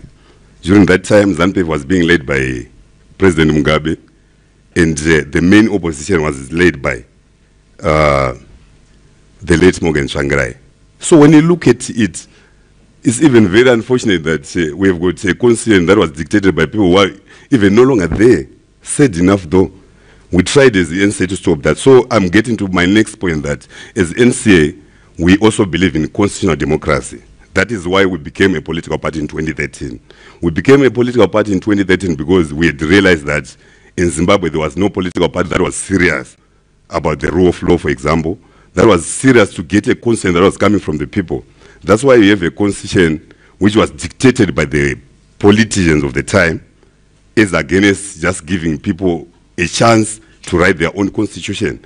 So that's why you have some of my colleagues in the opposition, they will cry about ZEC. But I can tell you that the roles, the duties of ZEC is in the constitution, is what was agreed between ZANU-PF and the opposition that was there. And it's exactly what we rejected as an NCA and said, no, look, we can no longer have another constitution being called a new constitution, where a sitting president is the one who appoints ZEC chairperson or ZEC commissioners, where a sitting president has got a final say in terms of appointment of judges, for example. So these are just examples I'm giving you. So as NCA, we envisage a situation whereby Zimbabweans should get another chance to write a proper constitution, a constitution that is democratic. The constitution that we have is not democratic. It's the constitution that protects ZANU-PF interests. That's why we are now getting to an election where the commission has been appointed by one of the players, because the current ZEC that is there is good. You cannot distance it from the sitting president, President Emmerson Mnangagwa. So you can't have an election where one of the contestants actually has got control over the people who are running that election.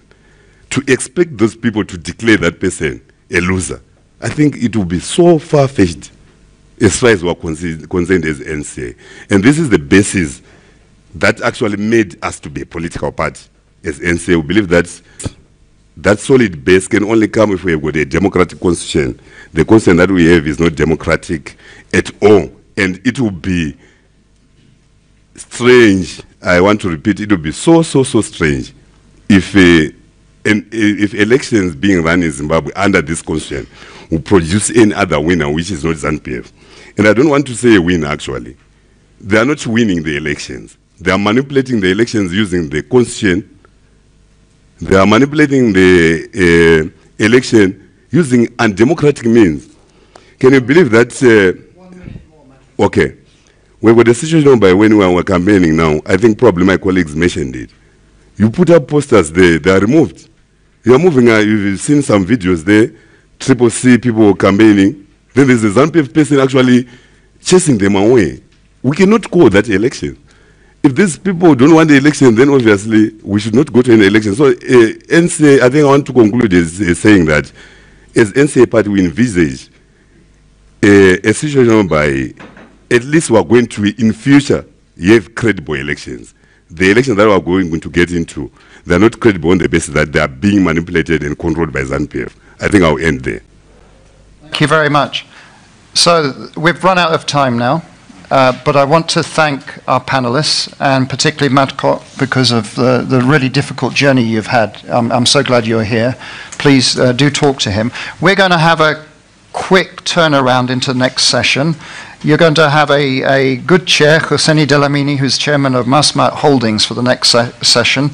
That in itself will tell you the interest that we all want of a prosperous Zimbabwe and prosperous Southern Africa, that private sector is with us in the room. So I'm very grateful for Kusini agreeing to chair the next session. No more ado, I think we should show the customary appreciation to the whole panel, and particularly Madcott.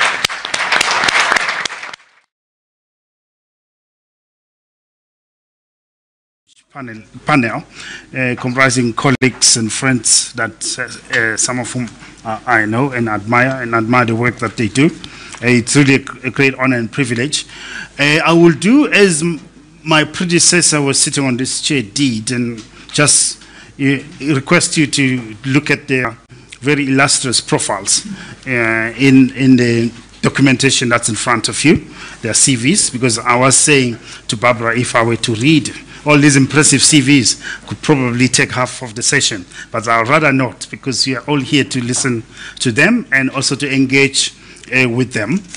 I would like to, without further ado, just introduce them briefly. I've got Barbara Bebe, just on my immediate left. She is the Executive Director of the Election Resource Center based in Zimbabwe. And I've got Siposami Malunga, who is Director of Programs at the Open Society Africa organization. And we're very pleased to have you, Sipo, here as part of the panel.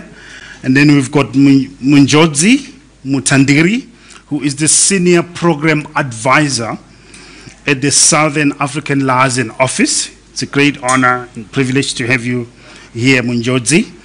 And last but not least, we've got Martin Kasire, who is the former head of electoral support at the Commonwealth Secretariat, and has got a wealth of experience on matters that have to do with elections.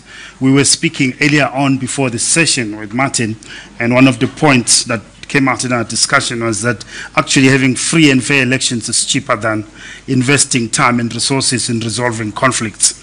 And the second point was that actually having free and fair elections is actually an important stage is yours. Thank you. Good afternoon, everyone. I hope that I'll be able to say what's been provided. My name is Barbara Ontibile Bebe. I am the Executive Director of the Election Resource Center. As I sit here this afternoon, I would like to point out that the organization that I work for is non-partisan. We are not controlled by anyone. We are not an agent of the West. And whatever we do, we are doing it. The work that we do in the country is to improve the democracy of our country. Having been born after independence, I love my country, Zimbabwe, and the work that I'm doing, I'm committed because increase in violence. And last week we did issue a statement as the Election Resource Center, really condemning the murder of a CCC activist, Tinashe Chitsunge. We believe that elections should not result in the loss of lives of anyone in our country, and we stand by that position that the murder of the CCC activist is not something that was right.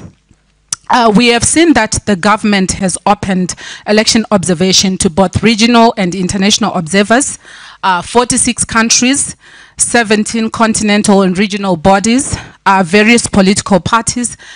This is a positive development, and would like to applaud the government of Zimbabwe for doing that, as it is going to enhance the credibility of the election. But however, we have seen also mixed signals from the government in terms of how they are receiving or how they have been commenting about was being criticized for being, for taking a certain position. And we think that if the Zimbabwe government is to invite observers in the country to observe the elections, then those observers must be allowed to play female presidential candidate out of 11 candidates, maybe now down actually out of 11 candidates, despite the fact that Monzora did pull out. And this is something that I think needs to be addressed. We've also seen that the judiciary has set up about 76 trial magistrates for politically motivated violence and intimidation cases as per the Electoral Act.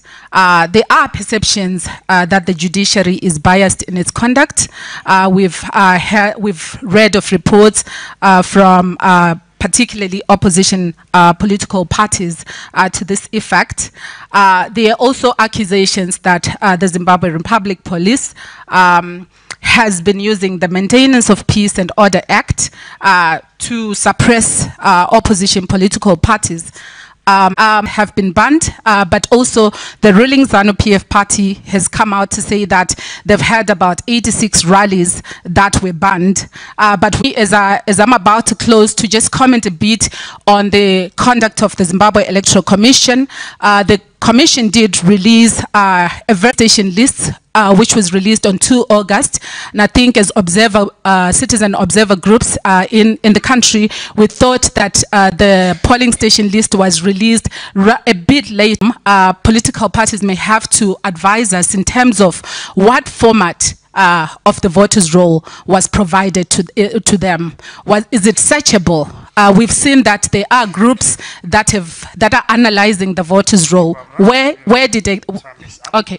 Thank you for your insights. Thanks for your input. We'll move to Munjodzi. Over to you. Your 8 minutes starts now. I'll put you back. Thanks. Good morning to everyone, and thank you to Chatham House for giving us the opportunity to give our views on the Zimbabwean election. And I must say that some of the views that we put here are basically informed and harvested from the immense work we have done as CELO in the past few years with regard to the Zimbabwean elections, but also the Zimbabwean context and other spots that we work from in the region. And I must say that it was chilling to hear some of the remarks that were coming from Chris. I mean, they really are chilling. That 14 days from an election, you get a sense that, in paraphrasing him, Chris is saying that forget about the opposition getting into power, and the question then becomes, if you are in an election and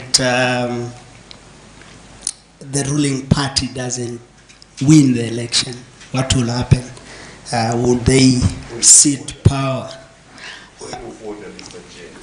I will give you a chance during the Q&A, Chris. Let him finish.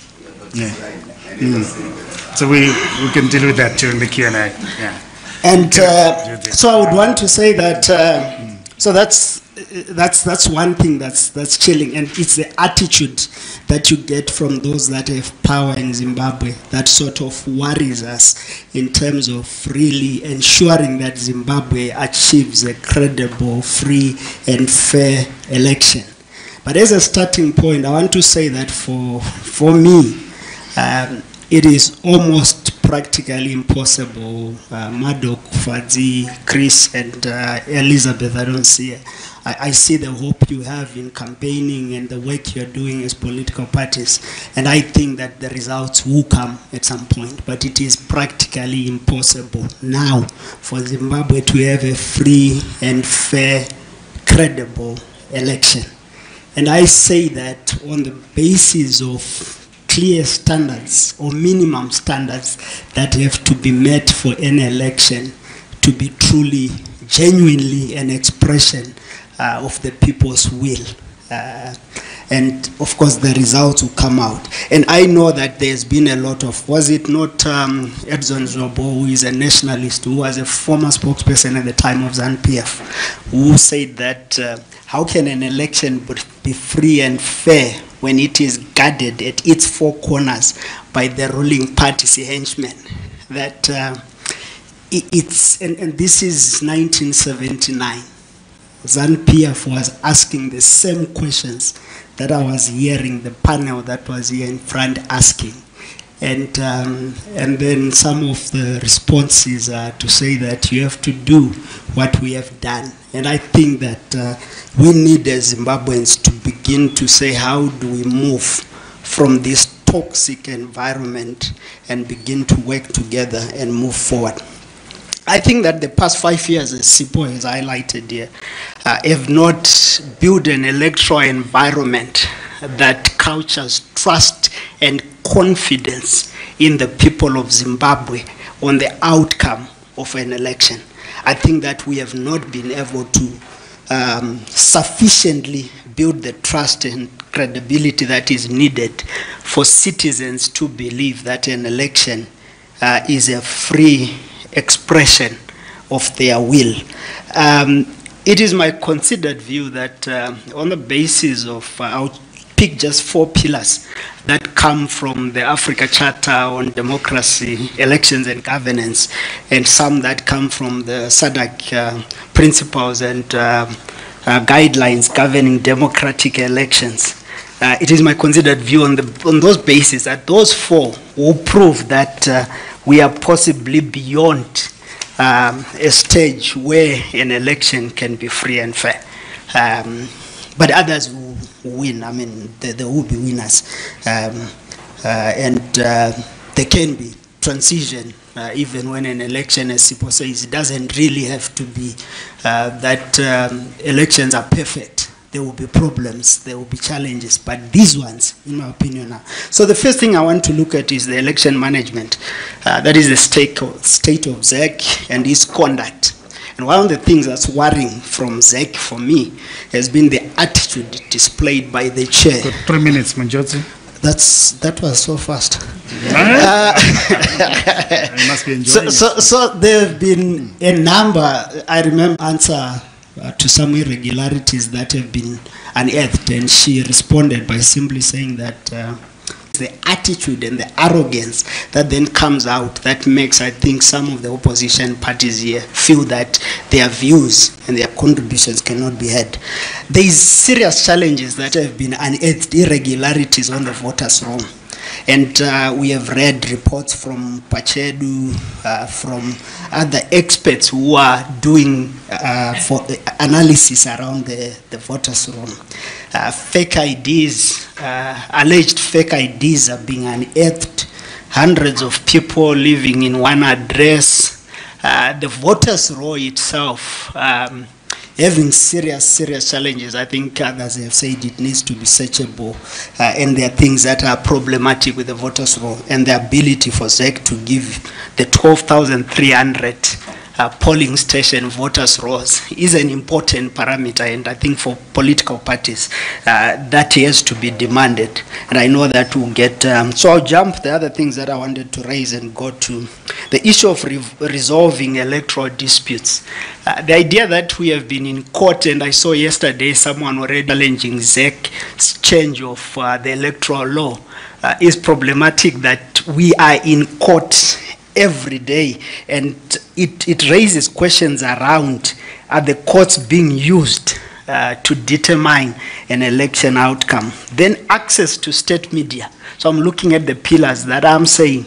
These are things that make me believe that it is impossible now to have a free and fair election. Access to state media. I've been watching the state media a lot, and it's minimal opposition appearance, almost none, because it's always almost negative when the opposition is on state media. It's non-stop ZANU-PF chants, songs, and political rallies coverages. A clear blurring of the lines between the state and the party. And it manifests mainly in the, and these are our observations and views. And then the issue of the code of conduct for electoral actors. We believe that we have a law that gives us the code, but many have not observed it. The issue of violence that has been touched by many speakers. For me, when you talk about political violence, don't talk about the acts of someone beating someone. You need to go to the grassroots and understand the fear that people are subjected to on a day-to-day basis, and then gauge whether that election is really free of violence.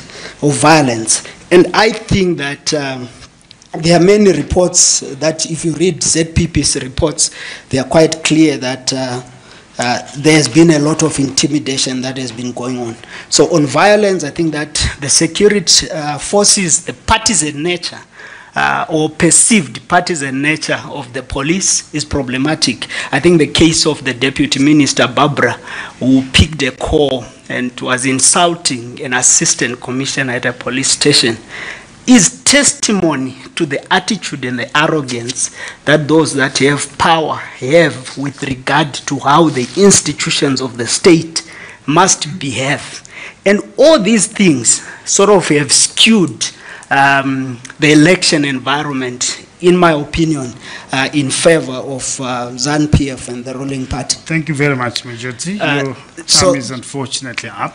And I'll just say that I wanted to touch on women participation, but I see that STAR has done a competent job on that. I had a few recommendations, but I hope I'll come back to them during the... Thank you. Maybe we'll have a chance during the Q&A session, which I look forward to. Martin, we move on to you now. Your 8 minutes begins now.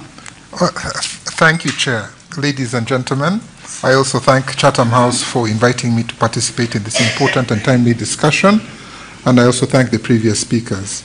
I should note that I'm speaking in my personal capacity. Allow me to begin with a quotation to situate elections in general, not specifically about Zimbabwe. The 2012 report of the Global Commission on Elections, Democracy and Security defined an election with integrity as, and I quote, any election that is based on the democratic principles of universal suffrage and political equality as reflected in international standards and agreements, and is professional, impartial, and transparent in its preparation and administration throughout the electoral cycle, end of quote. Over the last 22 years, I happen to have engaged in elections and African affairs, political affairs, good offices in a total of 47 countries. I have observed 48 elections in 33 countries, including in Zimbabwe. And what I thought I would best do in this time is to just identify 8 key lessons that I've learned from my electoral experience. These are as follows, and a lot of issues have been raised, so I'll not take long. The first lesson that I've learned is the importance of the political and security environment to the prospect of success or otherwise of any election. Elections everywhere or anywhere are fundamentally political processes with important technical elements. Thus, the first point is the need to foster and encourage political will and a political and security environment conducive to the holding of genuine, credible, transparent, and inclusive elections. Second, elections are by their nature adversarial. Tensions tend to rise. An election with integrity can serve as a tool of conflict prevention or resolution, and as a means to address, the root causes of conflicts. And there's also a need to address women and peace and security issues and challenges in any election. Third, to achieve the above, trust and confidence among electoral stakeholders, and this includes the civil society, the media, and so on, in the electoral process itself is vital. And dialogue among stakeholders is also essential. Experience has shown that the following 5 factors are crucial in this regard. That is, whether there is trust and confidence in an electoral process. The first is the rule of law, constitutionalism, and an appropriate legal framework that facilitates the exercise of political and civil rights and provides for legal redress. And this, of course, is to be found whether it's in the Constitution, the relevant electoral legislation, the regulations of the Electoral Commission, and so on and so forth. So that is really an area that requires a close look, and that's what observers will be looking at. Then the next point, the fifth, is that what is really critical here is a professional, transparent, and independent election management body which inspires public trust and confidence throughout the electoral cycle. And now, just as somebody mentioned, the election is not just what is going to happen on the 23rd of August. It's what has been happening throughout the last 5 years of this particular electoral cycle. And the areas of inquiry that I think are really vital include, and are not limited to, candidate nominations, freedom of the campaign, balance and tone of media coverage, participation rights of marginalized persons, including women, youth, minorities, and persons with disability, and so on, the neutrality of officials, the integrity of voting procedures, voting and procedures, and the right of voters to cast a secret ballot. Whether there are incidences of violence and intimidation and how such incidences are addressed, the integrity of the vote count, and results tabulation. Sixth point is a democratic culture and the removal of all barriers to universal participation. There are all sorts of barriers to participation. They could be social, they could be economic, they could be administrative. Whatever these barriers, I think it's good. It's vital that these be identified and removed to expand participation. Seventh, and this has been touched on briefly, and this is the need for regulation of uncontrolled, undisclosed, and opaque political finance. This is absolutely vital. I don't think it has been discussed enough, but for any credible election, this is an important thing. And then maybe the final point that I would like to talk about is this question of post-election. And I don't think we have discussed post-election sufficiently.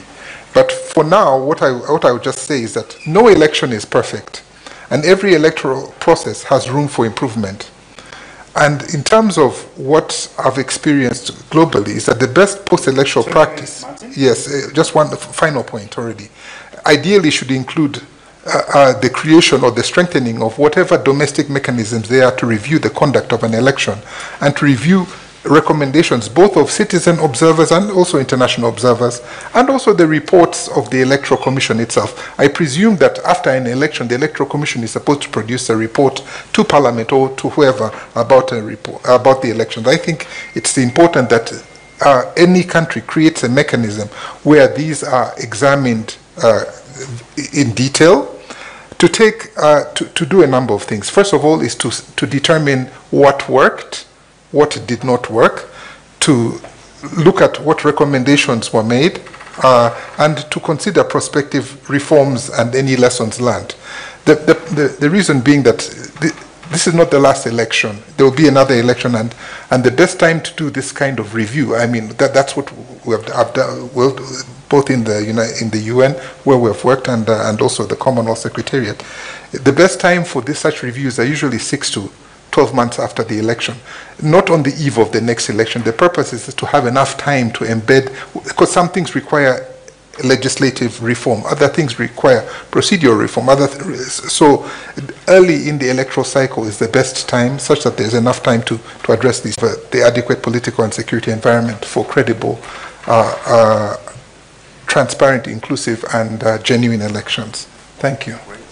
Many thanks, Martin. And thanks to my panelists for being cooperative in sticking to the time. This is the opportunity for us to engage with them, ask questions. I'll request you to say your name and your affiliation. I'll also request you to attempt as possibly as you can to be clear and concise in your questions or comments. So without further ado, I would like to see who would like to get us going with the Q&A. I can recognize the gentleman in front here.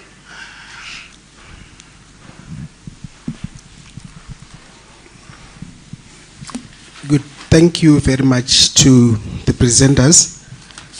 My name is Tafadzo Chikumbu. I'm a Zimbabwean citizen. I have a question for Martin.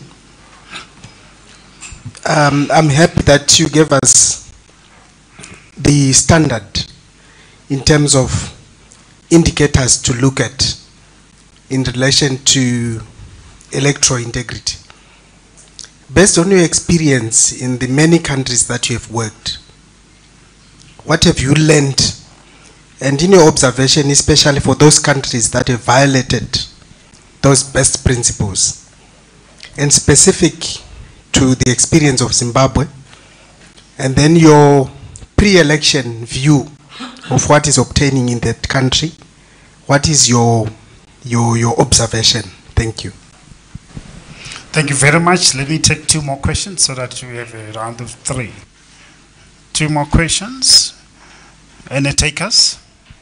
Okay, let's give Martin a chance to respond while you are thinking about your questions.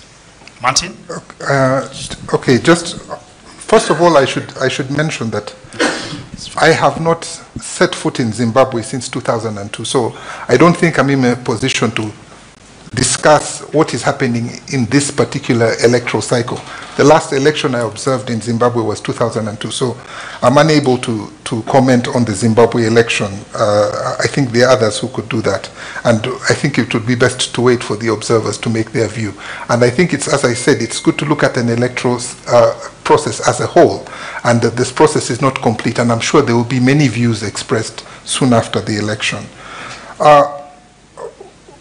I think the broader question of what should be done about where things have been violated, I think just to remember that every election takes place within a particular legal environment. Yes, there are the international principles, there are the international frameworks that everybody agrees to, but then there's also national legislation. Every election in any country is run according to its own legislation. And I think there will be debate.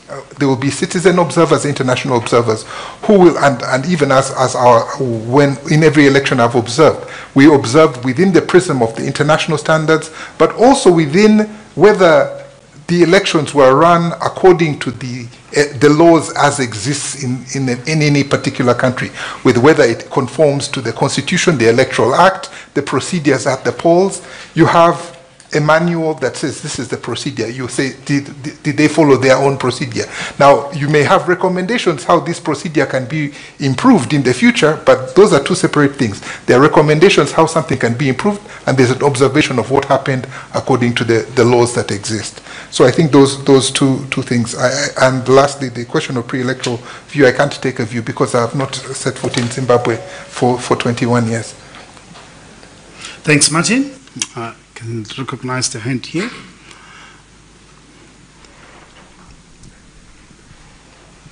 Thank you, Chairperson. My name is Martin Iwi. I'm from the Institute for Security Studies. I also want to thank the panel for the excellent presentation. My point is really to find out from the panelists, given some of the malpractices that we have seen, and also the fact that a pact has been signed among the political parties to keep the peace.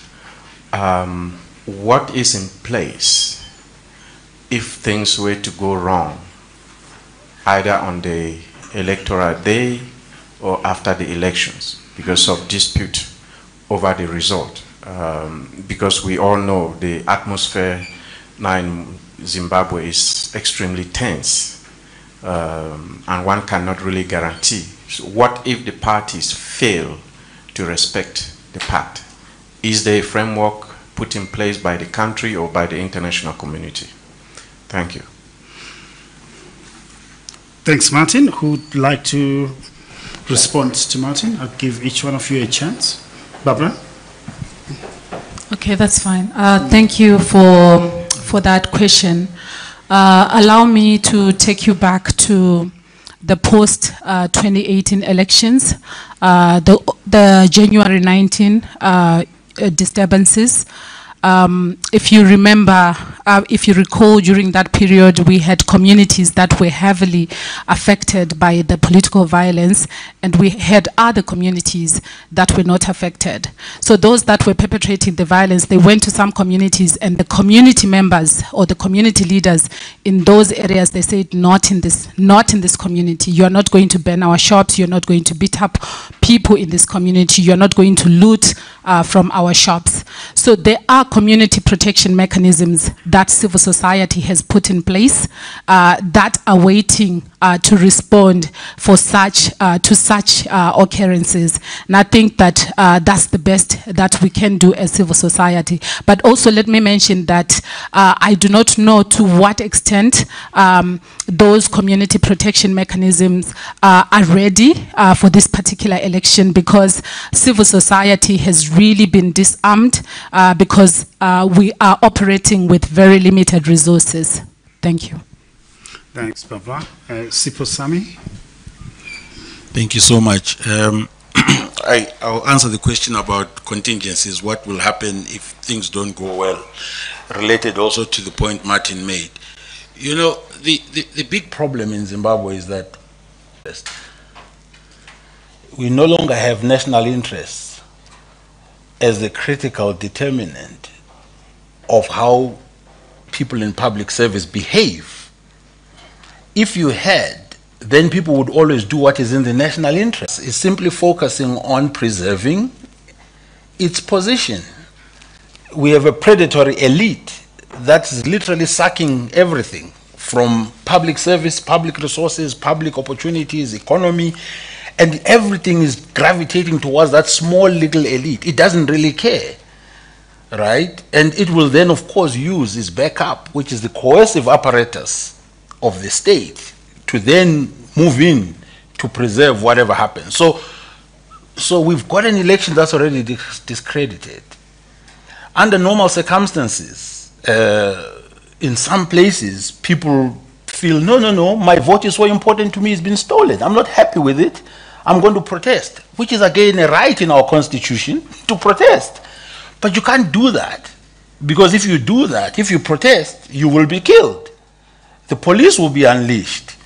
And of course, then the police state will be unleashed on the people. So that's the problem that we have, that this election is not going to solve the crisis of legitimacy.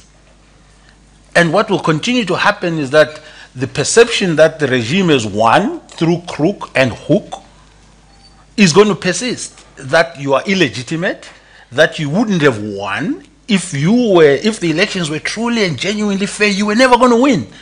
That perception is not going to go away, not just amongst the public, but amongst the regional actors and amongst the global actors as well. And therefore, people will not want to invest in that country. People will not embrace you. Even other Africans will be like, hang on a second. That's why we look at what's happening in West Africa, and we forget that in 9 of the 12 countries which have had coups in the past 5 years, in 12 countries, the presidents subverted the constitution in many of those countries. They elongated their terms, they tried to stay longer, and these young soldiers said, hang on, not anymore. We are not saying that's what's going to happen in Zimbabwe, but if you keep having this, at some point in time, something will have to give, whether by public uprising or by the military or by somebody saying, it's your time is up. So that for me is the view. The election won't resolve the problems of Zimbabwe. I think it will actually exacerbate them. That's my view. Thank you. So I think that you pose a very important question. And my starting point is that you need to look at what's happening in Zimbabwe today. There are many audios and videos, at least the citizens are trying to capture what's happening at political, energized as ZANU-PF supporters that no one will touch us. So an ordinary supporter, a card-carrying member with nothing, absolutely nothing except the card for the party, no job, no nothing, can actually move around telling supporters that we don't want to see NCA in this particular area. We don't want to see Triple C. And this is the problem I'm having, that we have entrenched this culture that there are people that are above the law and no one will touch them. So that's the first question. So what do you do when then there is a serious conflict on the election day? And I think the internal mechanisms Barbara talks about in civil society is quite important, because at the very least there are two things that I think must happen. The first one is that internally citizens must be able to validate the outcome of an election. Whatever ZEC says, citizens, whether the election, whether they agree or they don't agree, I think there should be a mechanism for citizens, because I think that's the starting point for us to begin to say, Zimbabweans, how do we address the challenges we face? But secondly, in the event of things getting out of hand, like they did in 2018, I think what is important is to have regional players, particularly the organ chair, the Troika chair in SADC, to really be on guard, to be able to say, how do we ensure that Zimbabwe doesn't have another cycle of violence after the election have been announced? I think that it is important to have a few statesmen from across the continent and the region to be in Zimbabwe, because as people say, politics is emotive. We need people that can be able to talk to the main protagonists in the event that things get out of hand and try to calm the situation. I'm not sure that we have enough mechanisms at regional level. We have them on paper, but in the event that someone disregard the protocols and all that, how do you enforce them? Have they been enforced anywhere in the region? Can we start with, so it's a difficult question, but I think the most important thing is to try and ensure that we framework. We try and ensure that the protocols and the principles we have signed to ratified are really part of our law and that we respect them. But it's the idea of attitudes as well that is more problematic for me. Thanks. Thanks a lot, Njoti. Martin? Just a couple of points. There's the saying that prevention is better than cure.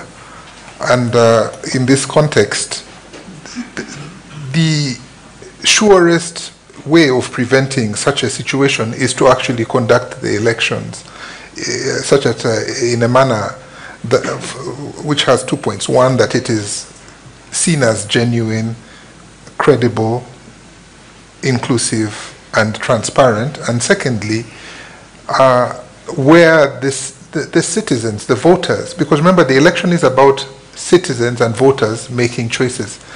To the extent that the citizens and voters believe that the results reflect the wishes of the majority, where they have trust and confidence in the outcomes of the election, that quite frankly is the best mechanism of preventing the situation that he talked of.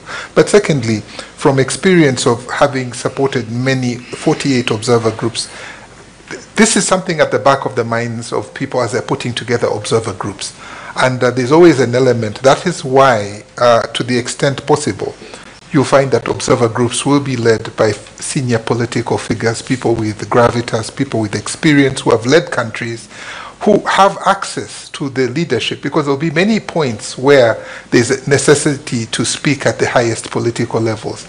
And that is one of the reasons why those groups are constructed in that particular manner, anticipating certain needs that can only be dealt with. And I should, maybe the final thing to mention is that observer groups will engage with each other regularly. In fact, in some elections, they are engaging with each other on a daily basis to just such that they are on top of what is happening, and if there's any good offices to be engaged in, they do that as early as possible. Thank you. Thanks, Martin. I'll take the last round of questions. Can see 3 hands already. I recognize Christopher here in front. And I think Fadai here. You recognize? I'll take the 4 hands. Okay. We'll go for 5, okay? Good. We've got 3 hands.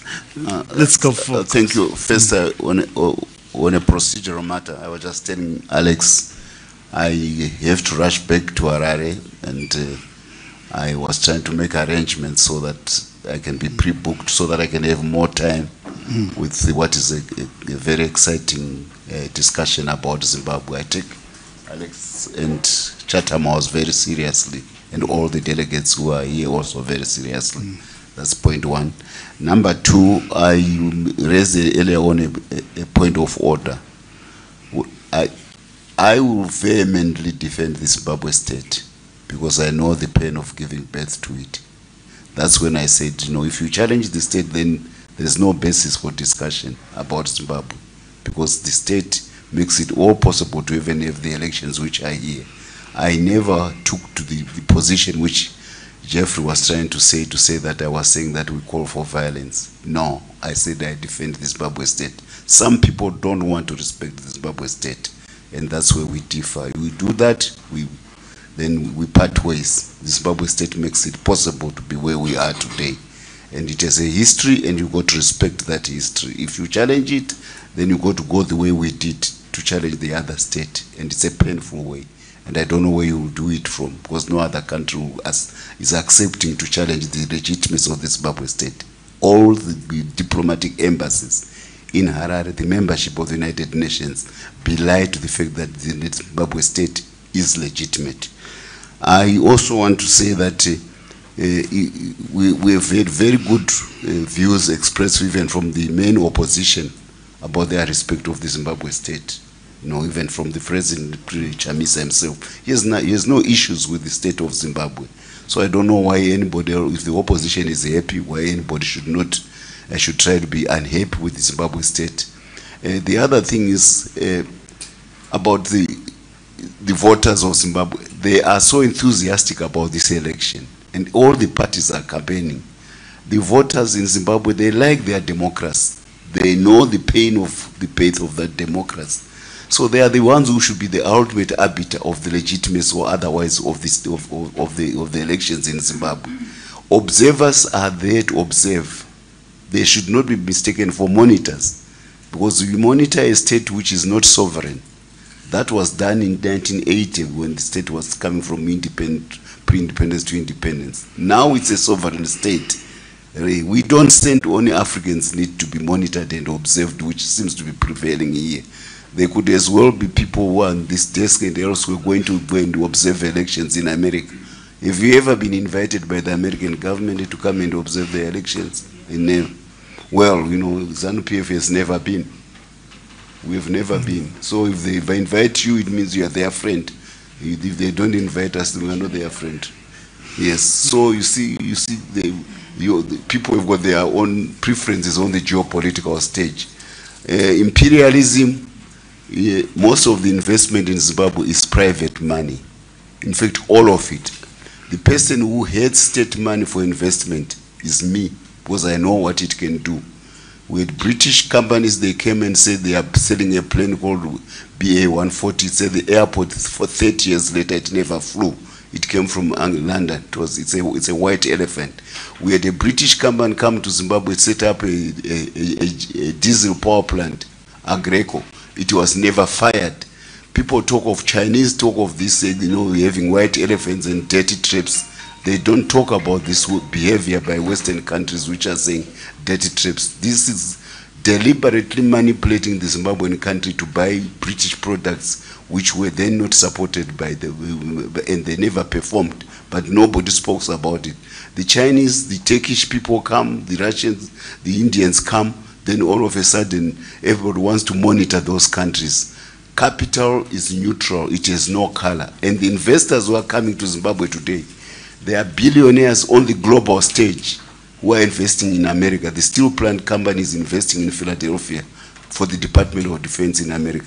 This is the investment which is making Zimbabwe make a difference. We are not a country which is giving out freebies to anybody. People are going to the market in Sydney, they are going to the market in Toronto to buy assets of lithium. If your countries come, the countries which are your friends want, send your business people, they can come and buy those assets on the market and they can invest. But to simply say because there are new players in Zimbabwe, it's wrong, it's not right. Thank you, Chris. Fadzai? Access to state media. We now have 6 licenses in Zimbabwe. If your party has no money to go and pay for advertisement to all 6 stations, it's your problem. Get the money to go and pay so that you advertise for your. We have money because we have empowered our people. They are now gold miners. They pay. There's no gold which is being smuggled in Zimbabwe because only the central bank trades gold on the global market. This nonsense about Al Jazeera. If there was smuggling of gold in Zimbabwe, somebody would have been stopped producing gold because it means there's no complete cycle of business. Somebody stops. If I steal here, you will not continue to give me coffee. You stop. But the whole gold system is going on well because everybody is getting what is fair to him. So they are just mean because we've used gold to support our currency, and that's why they are attacking it. We will make sure that the sovereignty of Zimbabwe in the currency sector is protected by using gold, which God gave us in abundance. I thank you. Thanks, Chris. Fadzai, over to you. Thank you. Mine is actually a question. I'm concerned, since most of you represent civic society in one form or the other, about the normalization of inflammatory rhetoric by ZANU-PF, especially against CCC. I think earlier on, Mr. Mchangwa said, look, if you don't like this Zimbabwe, go to war and make your own, and everybody laughed. But those kind of statements really should shock the conscience of any society. In 2022, during the by-election period, the deputy leader of their party said the CCC should be crushed like lice. Within a month, there was a violent attack at one of our rallies and one of our members died.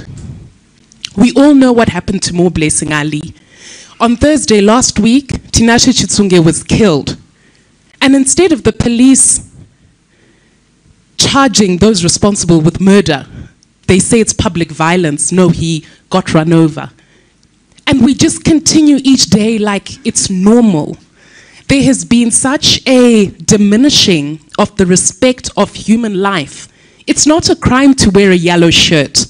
It's not a crime to say we challenge government. In fact, if you read Section 67, Mr. Mchangwa, there's a constitutional right to challenge government policy. So you don't get to come here and say you can't challenge it or we go to war. No. Zimbabwe is for everyone. And so I'm concerned and would like to hear a comment from civic society. I know the PVO bill exists. And if that's what's muting comment on these clear human rights violations, then let it be known. And Martin, you said prevention is better than cure. We don't want to start panicking about Zimbabwe where you've got a real big crisis. We've been very responsible as the CCC about how we report violence. It doesn't mean it doesn't take place, but we don't want to induce fear in communities. We also have a situation where this same styled government will say all sorts of things. Remember when they said Chamisa should be killed? Complete and utter silence from civic society. Are we saying the lives of CCC members don't matter? And they should just go out there. They destroy our billboards. They say we can't do this. You can't get a venue. They chase us away. 102 rallies banned. And people look at that and act like it's all normal because it's happening to the CCC. I mean, imagine if it had been CCC members who had caused the death of a ZANU-PF member. They'd be up in arms, but no, because it's CCC, they seem not to care. We really need stronger condemnation of what's clearly violent, unconstitutional conduct. And when the war was fought, it was fought for everyone. They fought a liberation war so that everybody is liberated, not just a few of the gold mafia, a few elites in ZANU-PF. It has to be freedom for everyone. Thanks, Fadzai. The gentleman over there, two hands.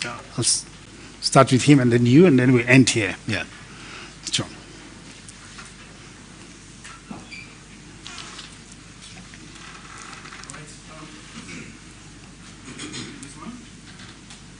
Yeah, it's on. My name is Dino Ndiovu. I also, like the other questionnaires and also contributors to this conversation, identify as a Zimbabwean. So my first point of call would be to probably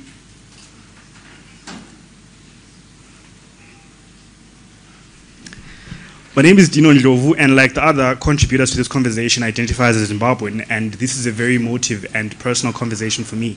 And my first port of call would probably be to contribute towards what Honorable Fadzai said, which is as the civil space, it is important for us to contribute towards the condemnation. But I also understand in defense of the civil space to say that there's also been a victimization of that same civil space that tries to stand in solidarity, not only with CCC, not only with some certain elements of ZANU-PF or other opposition parties, but parties that are generally trying to make Zimbabwe a better space. The reason why people find or work in civil space is to generally improve Zimbabwe in terms of legislature, in terms of trying to make sure that people generally have a better life. But a broader contribution towards what she said, which is something that I was feeling before she raised it, was the idea of emotive language that is used within the Zimbabwean political space that is meant to dehumanize people that exist in the other, people that exist with political opinions that are divergent to yours. I think tackling that type of framing, tackling that type of how we identify people that exist within the opposition or exist within the civil space allows for violence to be visited upon those people.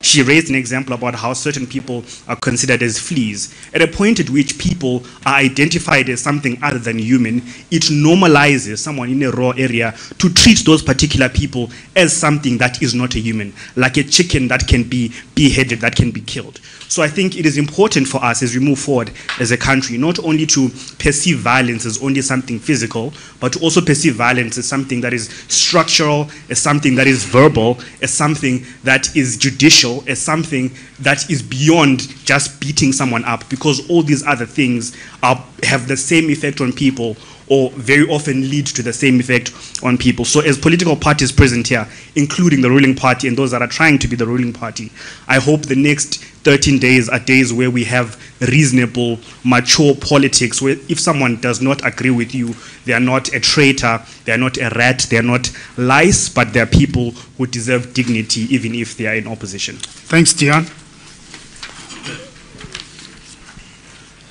Good afternoon to all. My name is Mark Msipa. I represent, or I am based with a financial institution, but I'm asking this question in my personal capacity to the panel. My question to you is, over the last 15 years... Over here.